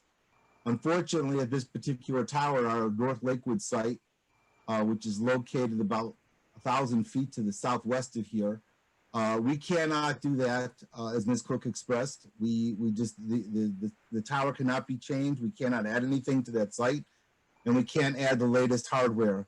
Some of the things we've been doing is remote radio heads, where we actually put the transmitting equipment closer to the antennas, as opposed to having all that equipment down below. We take some of the transmitter equipment, put it up higher, and that makes the site talk a little bit better, and it's a little bit more sensitive to reception and improves portable and building coverage, as well as adding more capacity to a site. All those things that we would do to our existing site, we cannot do. So we've been working with Diamond to locate a new location, and Diamond came back with this particular location less than a quarter mile away. So we agreed that this would be the best location for the for a new site and would fill the gap that would be created by not having this site here. We took the top spot allows us to make sure that we can provide coverage in this area. As Mr. Quinn identified, Verizon Wireless has a number of licenses. We have both what we call low band licenses in 700 megahertz and 800 megahertz. And we also have high band licenses in the 2100 and 1900 megahertz band. And why that is important is the high band spectrum does not go as far as the low band spectrum. However, the high band spectrum is where we have 80% of our spectrum and capacity. So the low band spectrum does give us a kind of a blanket footprint, but doesn't give us as much capacity as the high band. So we've been focusing on ensuring that our network has as much high band coverage area as possible to ensure that we're providing the additional capacity in this area in order to handle the capacity of the system. Over the last year, with the implementation, we fell into this requirement for remote learning. The traffic carrying on our network has substantially increased in this area, and the desired load by our subscribers has gone up a significant amount. So we would really like to be able to add the additional capacity, add the additional technologies to our system, and that's kind of a summary of why we're here and why we want to be at this location. Great, thank you. And I guess the question before was with respect to footprint and coverage. I know we're proposing 150-foot maximum height for the antennas.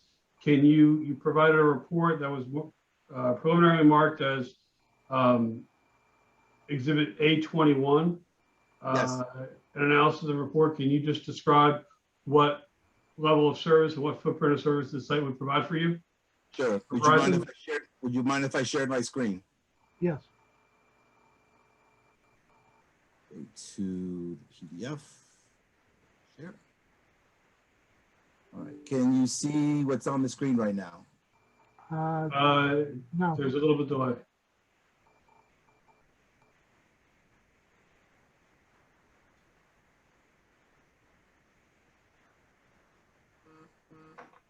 Are you seeing? Hello?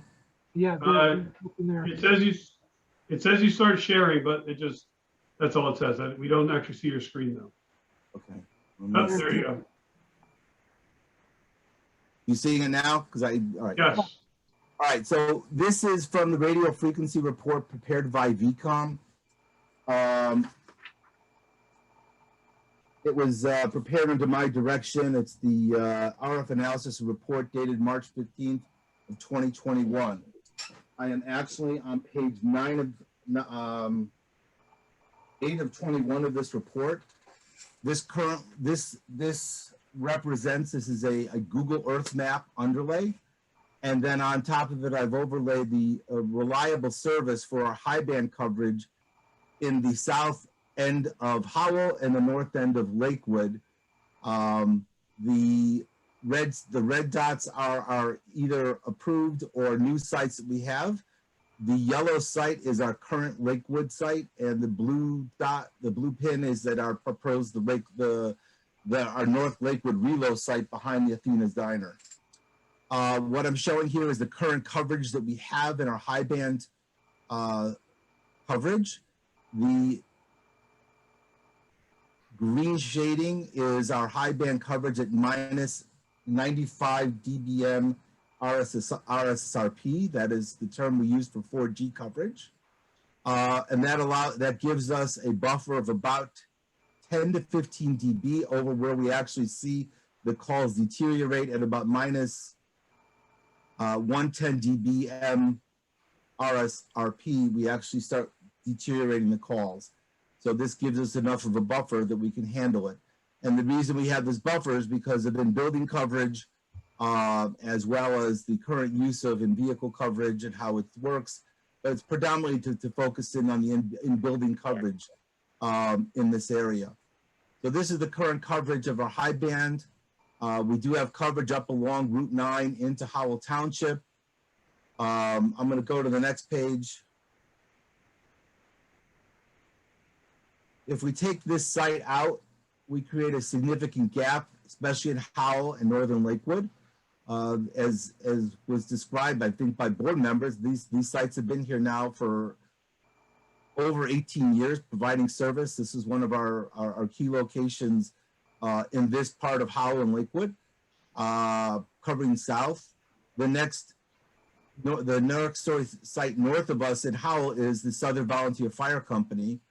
We also have planned a microcell on Lanes Mill Road, right between the two shopping centers on the east side, on the northbound side of Route 9. We have a small cell plan there. And I threw that in there because just so you know that we have it in there. But really the green coverage you're seeing coming to the north is our southern site. We also have a new temporary site on Squonkam Road, just inside of Lakewood. And then we have a site down at Georgia Port College. And to the west, we have a site also on a JCP&L on a First Energy tower that hasn't been decided yet how we're going to deal with that tower yet, but there is another site over there. So this would be the gap created. It's about 2 miles north to south and east to west. It includes Route 9, Alexander Road, Ford, as well as Ford Road, and County Line Road in Lakewood. The final picture I'm going to show you is if we add in the new site, we actually, by moving a little bit further north, we're going to point the antennas right up Route 9 to try to improve coverage up Route 9 all the way up towards the Southern Volunteer Fire Company. And then the other two sectors are pointed east and west to pick up into Lakewood itself and into the west, right? So right now that is the goal is to fill that in and to fill that, and this is our high band coverage.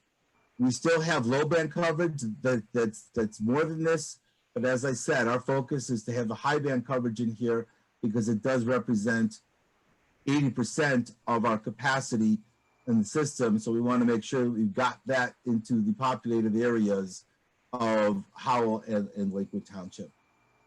And that is our focus of this site from a radio coverage standpoint.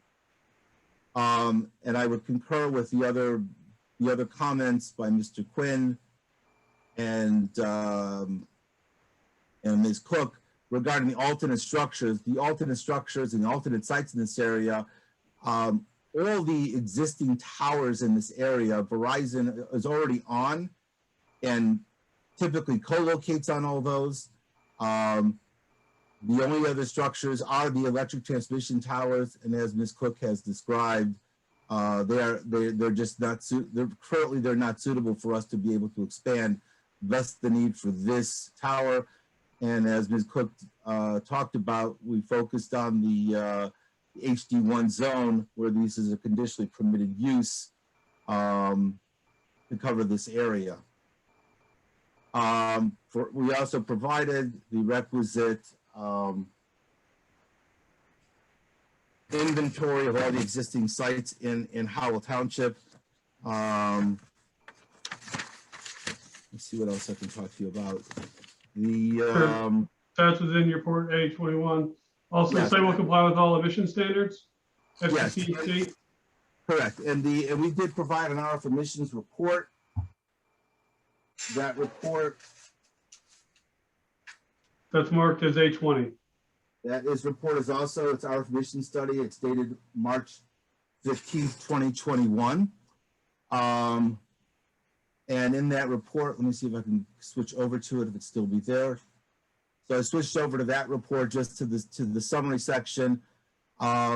Assuming that all of the Verizon wireless transmitters are operating at their highest power they could possibly work at, the site would generate approximately 0.6% of a percent, and assuming that 100% would be the FCC's limit for a facility like this, and that's 167 times the FCC limit, for 167 times below the FCC's limits for a facility like this. Mr. Panessa is going to testify that the AT&T will probably likely have a similar level. So I would expect this number, which is at a 0.6, that if you combine the AT&T and the Verizon number, you would still be less than 1.5% of the FCC standards for a facility like this. So we are well in compliance with the FCC standards. We typically do our calculations out to 600 feet, where the numbers fall off to a number that can't even be measured using the standard test equipment. So I feel very comfortable this is the maximum you would see at this location. And as I said, we are compliant with all FCC and New Jersey state rules regarding RF emissions. Okay, thank you. I have no further questions for Mr. Stern. Hey, can we get our screen back? Absolutely.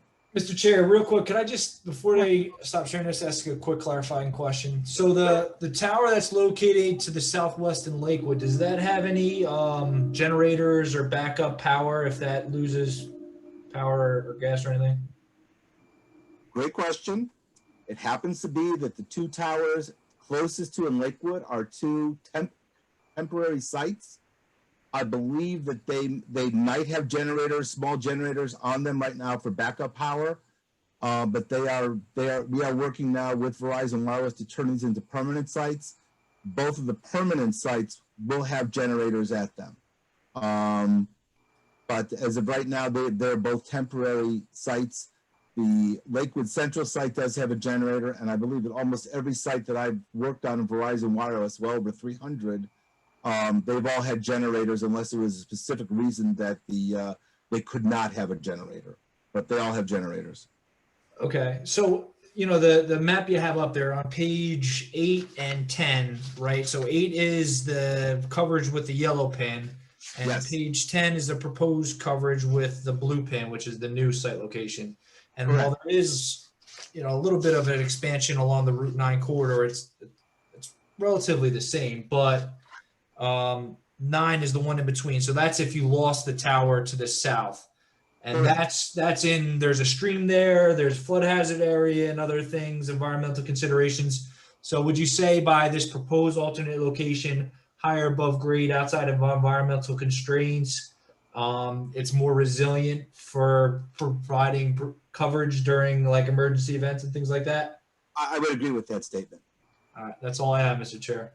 Okay, thank you. Jennifer? Nope, I have no questions of this witness. Okay, can we get our full screen back? You go. Okay, Mr. Moretti, I'm gonna go to you first since you had a gap coverage question.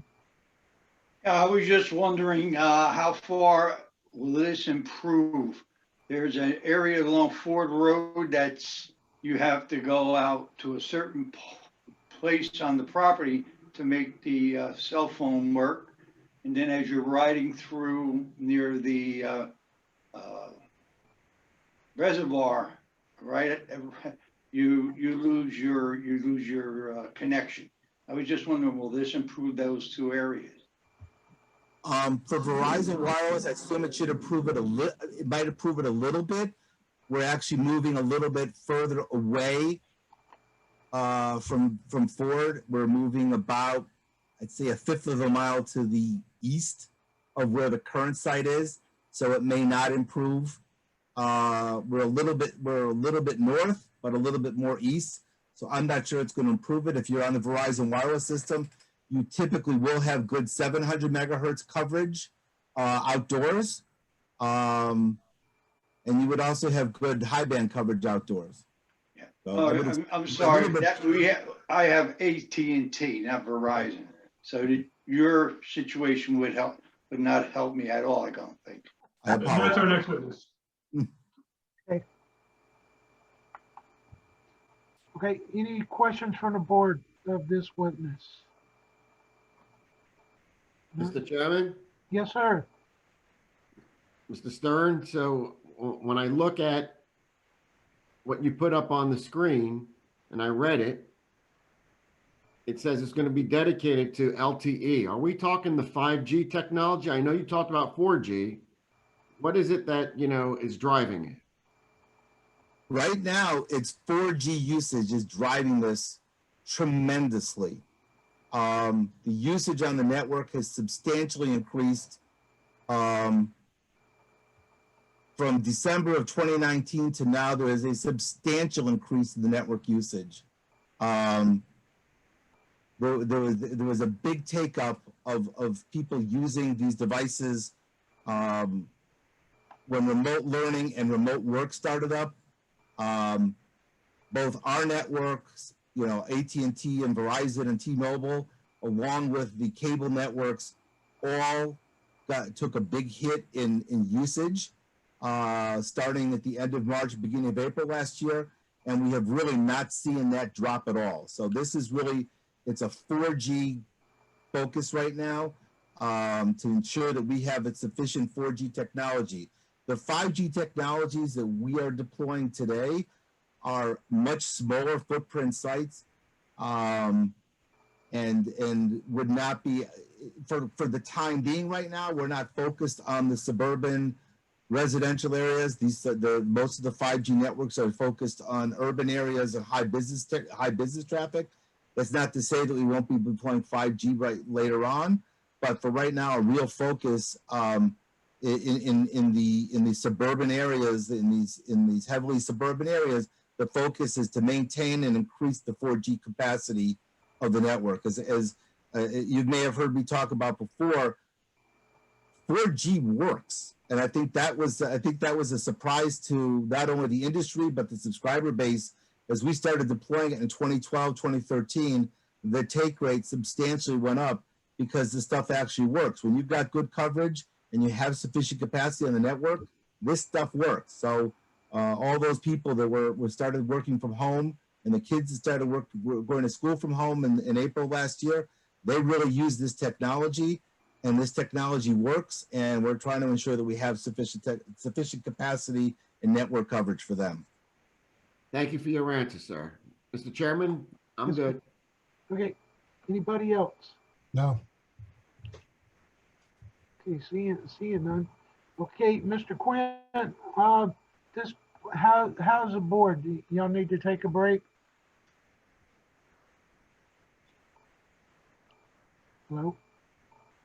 Well, I mean, my next witness is Mr. Panesso, and I think he's going to probably testify to a lot of what you may have heard just recently, so it might be relatively quick in terms of proceeding. Okay, that's good. At least that, because it might be more preferable to be next to Mr. Stern, because they're kind of very comparable testimonies. Okay. And we'll try to be painless on you. If anyone needs to stop, or if our reporter needs to stop, please just wave and we can happily take a break. Okay, thank you. Mr. Panesso? Yes. Good evening. Good evening. First name. Can you again describe by whom you're employed and what capacity? Yes, first name Daniel, last name Panesso. Address is 15 East Midland Avenue, Paramus, New Jersey. I have a Bachelor of Science in Electronic Engineering. I've been employed as a radio frequency engineer for over 23 years. I have testified with regards to design and implementation of wireless networks, such as being proposed before the board tonight. I have been approved as an expert witness before Howell Township in the past, as well as hundreds of applications throughout the state of New Jersey in regards to the same capacity for many years now. Mr. Panesso as an expert. We accept your credentials, sir. Thank you. Thank you. And you're here on behalf of AT&T, New Singular Wireless. Correct. And they're licensed by the FCC? Correct. Now I'm going to ask you to describe why AT&T is proposing to install a facility on this tower. As was mentioned by Melissa Cook, the existing site that we currently are utilizing needs to be upgraded, and because of the fact that Melissa stated, we need to go to a new facility because that site cannot accommodate the change that we need to have occur at that location that currently exists. And you heard Mr. Stern's testimony with Yes. respect to the network needs and in general about how the demand of network and the demand for technology applies to Verizon. That would also apply to AT&T as well. That is correct. As well as I would like to add also for AT&T, AT&T has been awarded by FirstNet, which is the First Responder Network Authority, to build out the first broadband network dedicated to America's police, firefighters, and emergency medical services. And this is being built out throughout the United States on all existing AT&T sites as well as all new sites. So the site that we have currently on air needed to be upgraded, as well as having the upgrade to have new antennas and new equipment for newer technology, but also in addition to having FirstNet implemented onto all of its sites. So that's another additional reason for our upgrade, which is, that was the only difference between us and Verizon. So in addition to all the benefits of the network, the demand of and toll that the past year plus has taken on the traffic and everything else from people working from home, these types of Zoom calls, which are very commonplace for everyone as they're working and communicate with family now. In addition to that part of this testimony as well, AT&T operates a service called FirstNet. That's correct, yes. And just my background, if anyone's not aware of FirstNet, FirstNet basically operates where, in the event of emergency, certain channels on AT&T's network will be dedicated only to and prioritize first responders over its general customers. That's correct, yes. And that's has been issued to AT&T by the FCC to install that throughout the entire country. Correct. And New Jersey has opted into the FirstNet system, correct? Correct. Okay. So in terms of coverage, the question was asked of what AT&T's coverage is here and what it will be and how this changes or improves its coverage. In terms of the height, that'll also help in terms of talking about the height being proposed by AT&T. Can you, your report was marked as Exhibit A9, dated August 7th, 2020. Can you share a screen to show the coverage provided and being proposed here for this facility? Sure, I'll bring up these exhibits. These were submitted with the application. Yes, like I said, So I will share what the neighboring coverage, the exhibits which I'm bringing up right now, should be shown on the screen.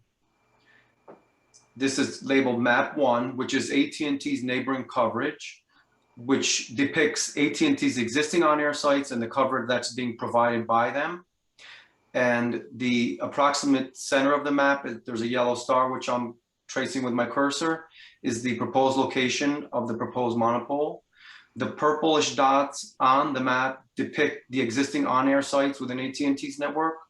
And the color, the blue represents reliable in-building coverage, and the green represents reliable in-vehicle coverage. And these exhibits were created at 700 megahertz LTE RSRP. And as David mentioned, that in order to have a reliable call for AT&T's network, we needed reliable signal strength of negative 95 dBm, which you see in the blue, and negative 105 dBm is the green for reliable in-vehicle coverage. Without the site that currently exists on air, we would have a gap in coverage which is unreliable, which would be this white area. This is US Highway 9, which I'm tracing, Alexander Avenue. You have,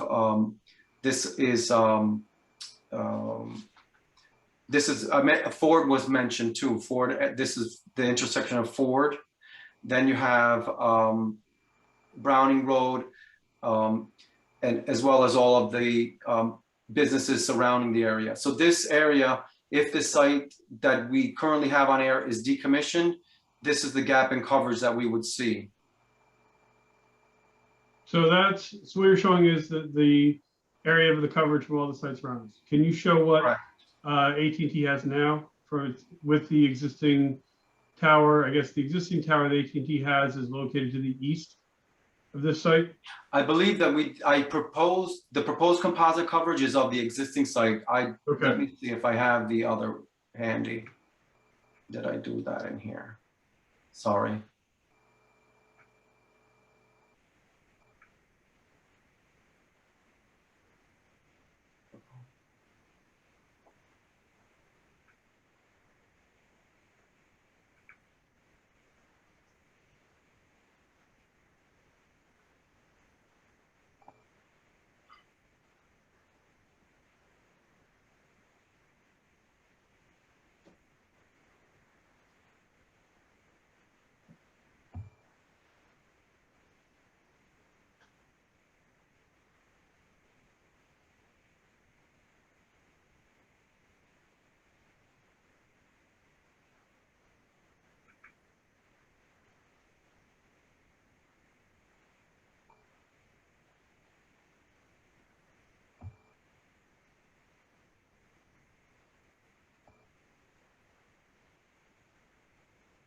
As I see, I have the proposed composite coverage of the proposed site, not of the existing site.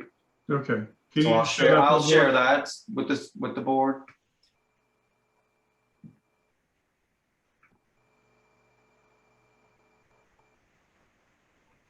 And again, this is contained within Exhibit A9.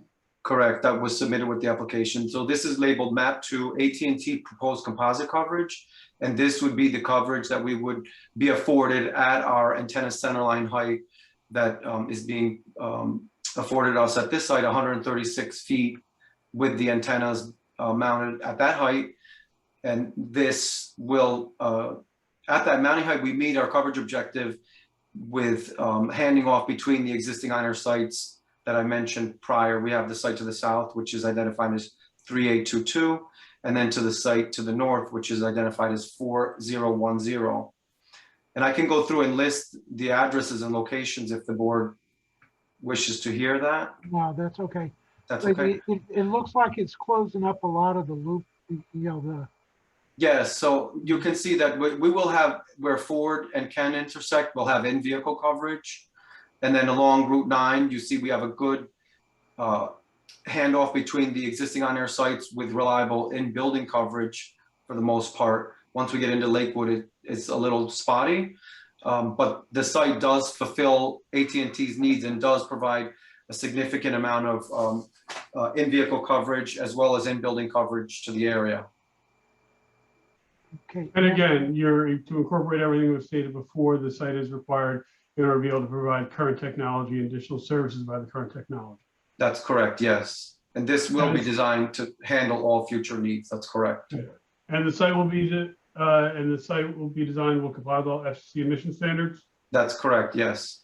Okay, I have no further questions for Mr. Panessa. Well, I'm going to reiterate Mr. Sayah's question before to Mr. Stern was about, is this going to be 4G or 5G?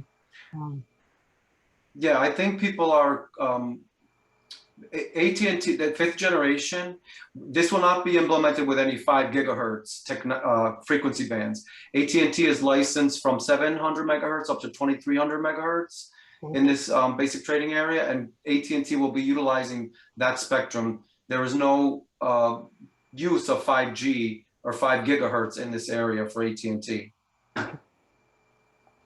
So that might be rolled out in the future, but not as part of this application. Right, not as part of this application. And AT&T is implementing long-term evolution, LTE, on this site, which is going to be operating in the bands that I just mentioned that we're licensed to operate in, which does not include 5G or 5 gigahertz, because people are getting confused between 5G or 5th generation, the evolution of the technologies.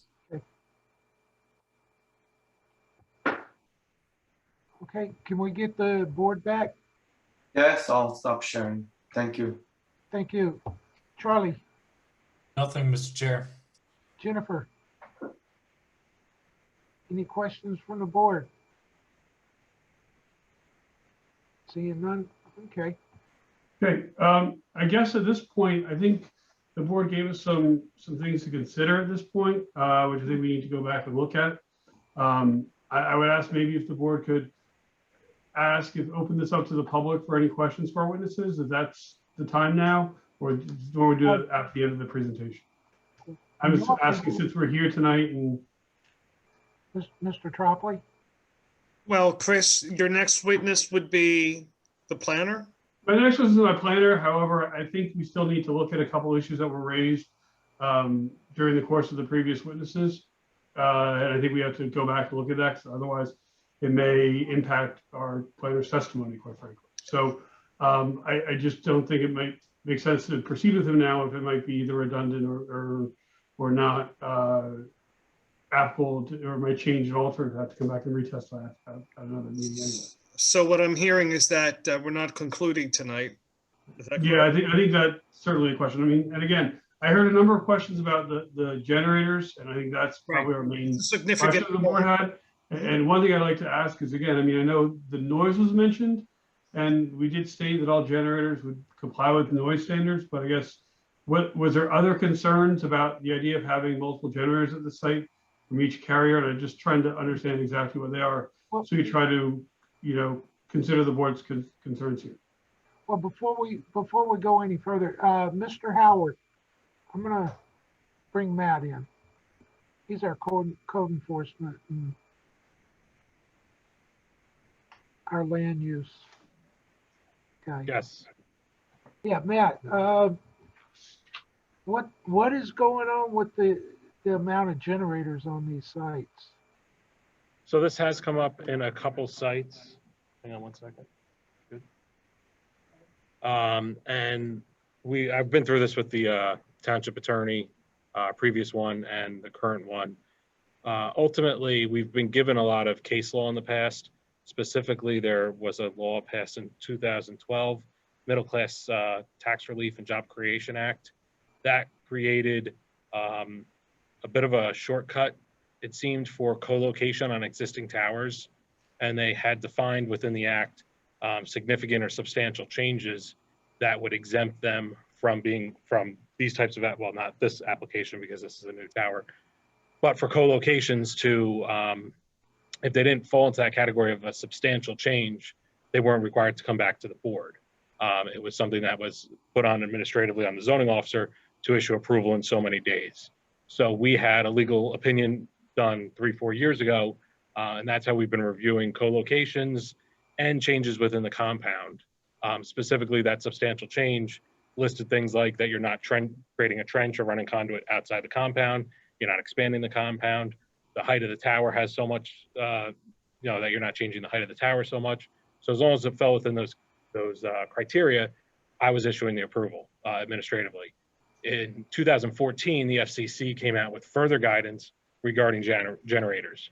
That was supplied to us after I had issued a denial for a generator for a cell tower on our own property, and going through our telecommunications consultant, our township attorney, it was determined that that seemed to be valid, that if a legally existing co-locator was looking to create or put a generator on for the purposes of strengthening their infrastructure, supporting the infrastructure, of course, in a case of emergency, that it was to get an administrative approval. Okay. So, in other words, we really don't have any say-so on that.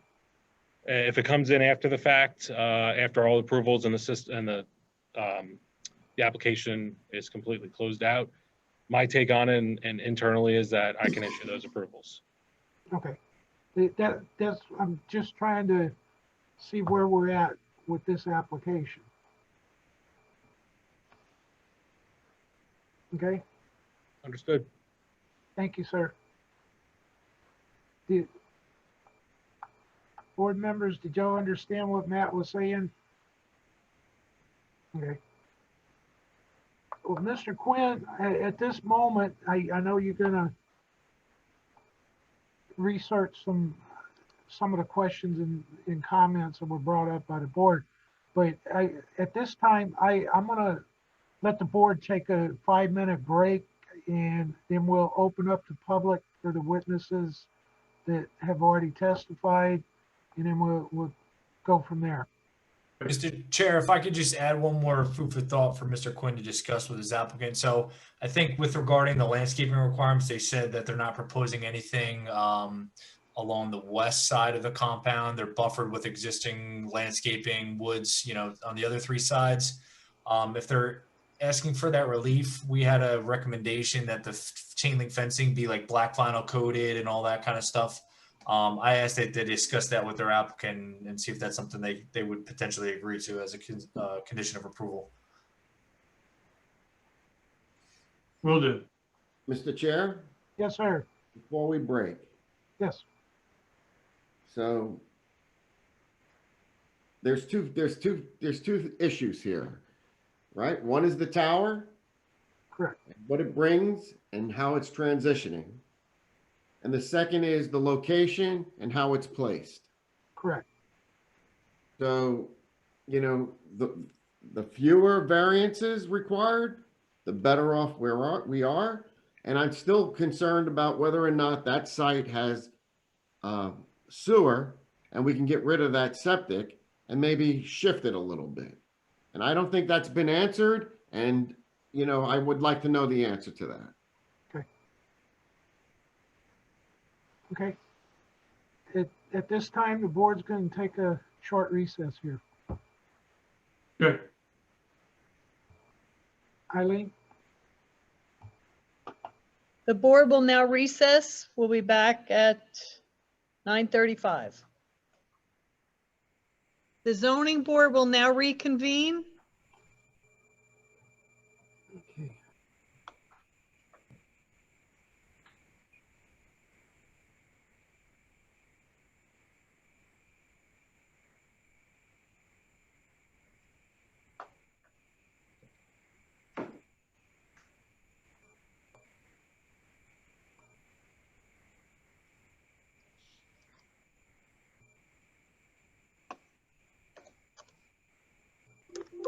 Okay, Mr. Quinn, okay, where we left off, we're gonna open it up to the public for the witness that's testified. Mr. Chair, Yes. if I could just interject for one quick second before you open it to the public. Yeah. Mr. Quinn, I did a little digging during this quick break, and your site is actually located in the sewer service area on both the county and the DEP's database. I don't exactly know where the infrastructure physically is located, whether there's anything going down in front of your property or not, but it's definitely something that you should look into, because the entirety of Route 9, all the lots that front on Route 9, were included in the sewer service area amendment that was done, I don't know, 5 or 6 years ago. I don't know physically where the sewer is in proximity to where you're located, but it's definitely something that you should look into before you come back. Okay. Thank you. Yes. And one thing I'll point out, I'll just relay as well, as I did check with the applicant, and we are okay providing the black vinyl coated fencing. That's great. Okay, Eileen, at this time, we'll open to public for questions or comments of the witnesses that have testified. Okay. Do you need to? I'll make a motion to open the public, Mr. Chair. Thank you, I'll sir. second that, Mr. Chair. Okay, got a motion by Mr. Hughes, got a second by Mr. Saya. All in favor? Aye. All opposed? Okay, Eileen? Okay, at this time, the chairman has opened up the hearing for members of the public to ask questions or comment on this application. If you wish to comment or ask a question, please use the raise your hand feature. We'll bring you into the hearing one at a time. You will need to be sworn in and give your name and address. You will also need audio and video. If you're on the telephone, you need to press *9 to raise your hand, and then *9 again to lower your hand. Eileen, it's the questions to the witnesses that have testified so far Yes, questions only of the witnesses that have testified. in comment. Yep.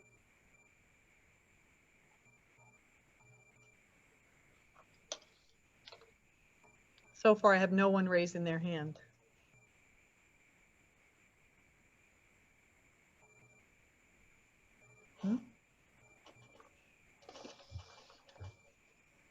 Again, if anyone has any questions or comments about this application, please use the raise your hand feature to be brought into the meeting.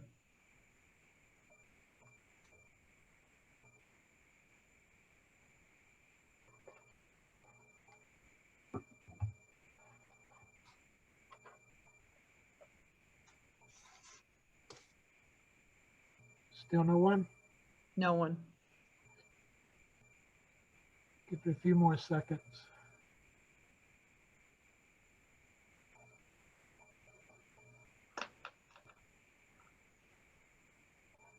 Okay, at this time, I'll take a motion to close public. Motion to close. Motion by Mr. Mertens, Second. seconded by Mr. Hughes. All in favor? Aye. All opposed? Okay. Mr. Quinn, Great, thank you. So I guess at this point, we are just looking to schedule for another meeting, for the next meeting. okay. Give me one second. How long is it going to take for you to address what you need to address? I'd ask that we come back we schedule for this for the next available meeting in May, if possible. Okay. Is there any type of plans or anything that's going to be, that need to be resubmitted? It just depends on what we investigate. I know there's questions about preserving a tree, things like that. So if we have to revise our plans, we'll certainly do so. Okay, because we like to have the plans in, enough time for the professionals to Of course, be able to. of course. Okay, Eileen? I have May 10th with 2 applications, or May 24th with 1 that was carried to it. Is that that's the Ramtown, right? Ramtown is May 10th, Home Sweet Home is May 24th. Okay, And how much in advance do you need plans for? 10 days prior. Okay, Eileen, I really would want to move them away from Ramtown. I would suggest May 24th then. Because Ramtown's going to be all night, so.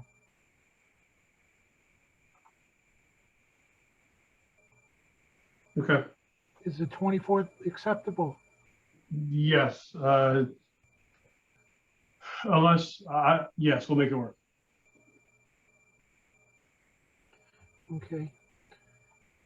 Okay, I gotta pull up, I'm sorry, I gotta pull up my agenda here.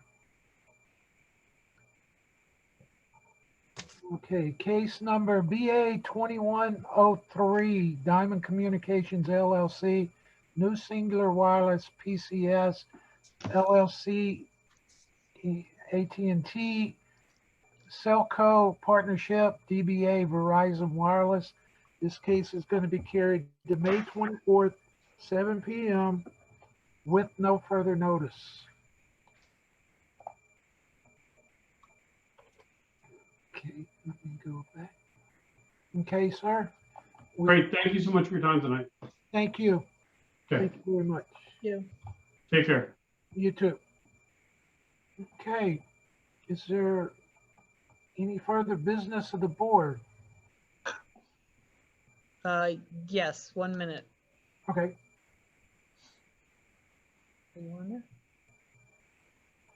I'll lower my speaker.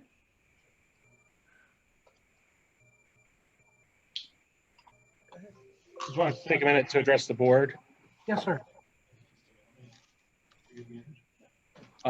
So earlier in March, the beginning of March, I was promoted to the Director of Community Development position. Congratulations, sir. Thank you very much. Matt. So I've started a transition a little bit. I'm still staying day to day with a lot of the land use stuff. I'm actually keeping the land use officer role for a while. John Aguiar, who has sat in for at least one meeting for me recently. Yes, sir. In the last 5 years, he's worked his way up from just the entry-level code enforcement position. Now he's code enforcement official 3. So he's the official code enforcement officer of the town. He's also starting to take over some of the land use reviews in town.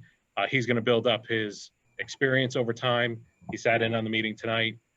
He's going to start to fill in for me a little bit. Any case with extensive history, I'm still around. I'm not going anywhere, still in community development. So I could sit in on meetings. I could watch from the side, or if I need to be an active participant, I can definitely do that. John's very smart. He's going to be able to fill in for me well, help everyone out. Some of these, any questions that you have for me, he'll be able to answer as well. So I just wanted to kind of give everybody a heads up. Like I said, I'm not going anywhere, but that transition you'll see start to phase in and out. And there's also to limit overtime and limit the amount of time we're spending out of the office doing these things. Certain applications, kind of like tonight, where there's not much input from the township, where it's just a development application, maybe for a use variance with no code enforcement history. It might be something that we take a seat on. If we have anything that we need to let you know, we'll either attend or write a memo. Any questions, we'd be available to answer. And especially as long as we're on Zoom, we can always hop on a meeting real quick. So we'll make sure we have adequate coverage, but I just wanted to let you know some of the changes taking place. Congrats. Well, we Thank need you here tonight. Congratulations. That you was very a good much. input, with the generators. Yeah, it's usually not much, but if there's something we can add, we want to make sure to be here. And Matt, mucho congratulations to you. Yeah. And Thank you. oh, by the way, I can't think of anybody better for the position than you. Thank you very much. Community development is very important, especially at this stage of Howell Township's growth going forward. Thank you. We got a lot of big stuff coming, that's for sure. Congratulations, Matt. Thank you. Yeah, Matt, thanks for all your help over the years, and glad you're not going to be leaving us completely. So No, yep, I'm still here. Well, we got to get Eileen a promotion here. She deserves, well, not necessarily a promotion, but a big raise. I hear you. But I appreciate all the work you guys have done. It's been a blessing. The time that you've been here, you just think of the times that we used to. I know Mr. Saya can vouch for it, but I know Mr. Tropoli's been there during it. But to where we got letters from code enforcement or from land use, it's been a blessing having you here, that we could turn to you and say, Matt, what is your take on this? Why are we here? I can't tell you. I've spent the last 5 years trying to interpret those same letters, so I definitely know what you mean, and I get the importance of keeping somebody here. Just the quick answer, the easy answer, you're losing something in translation, and we want to make sure it keeps running smoothly. So we're gonna try and find that balance. Not even that, as far as the translate, you can't cross-examine a letter. Right. There's no way. You put something in a letter, I can't cross-examine that letter. But I can ask you, and it's a simple explanation. Right. So I really thank you, and it's been a blessing having you always there. It really has. So Thank you.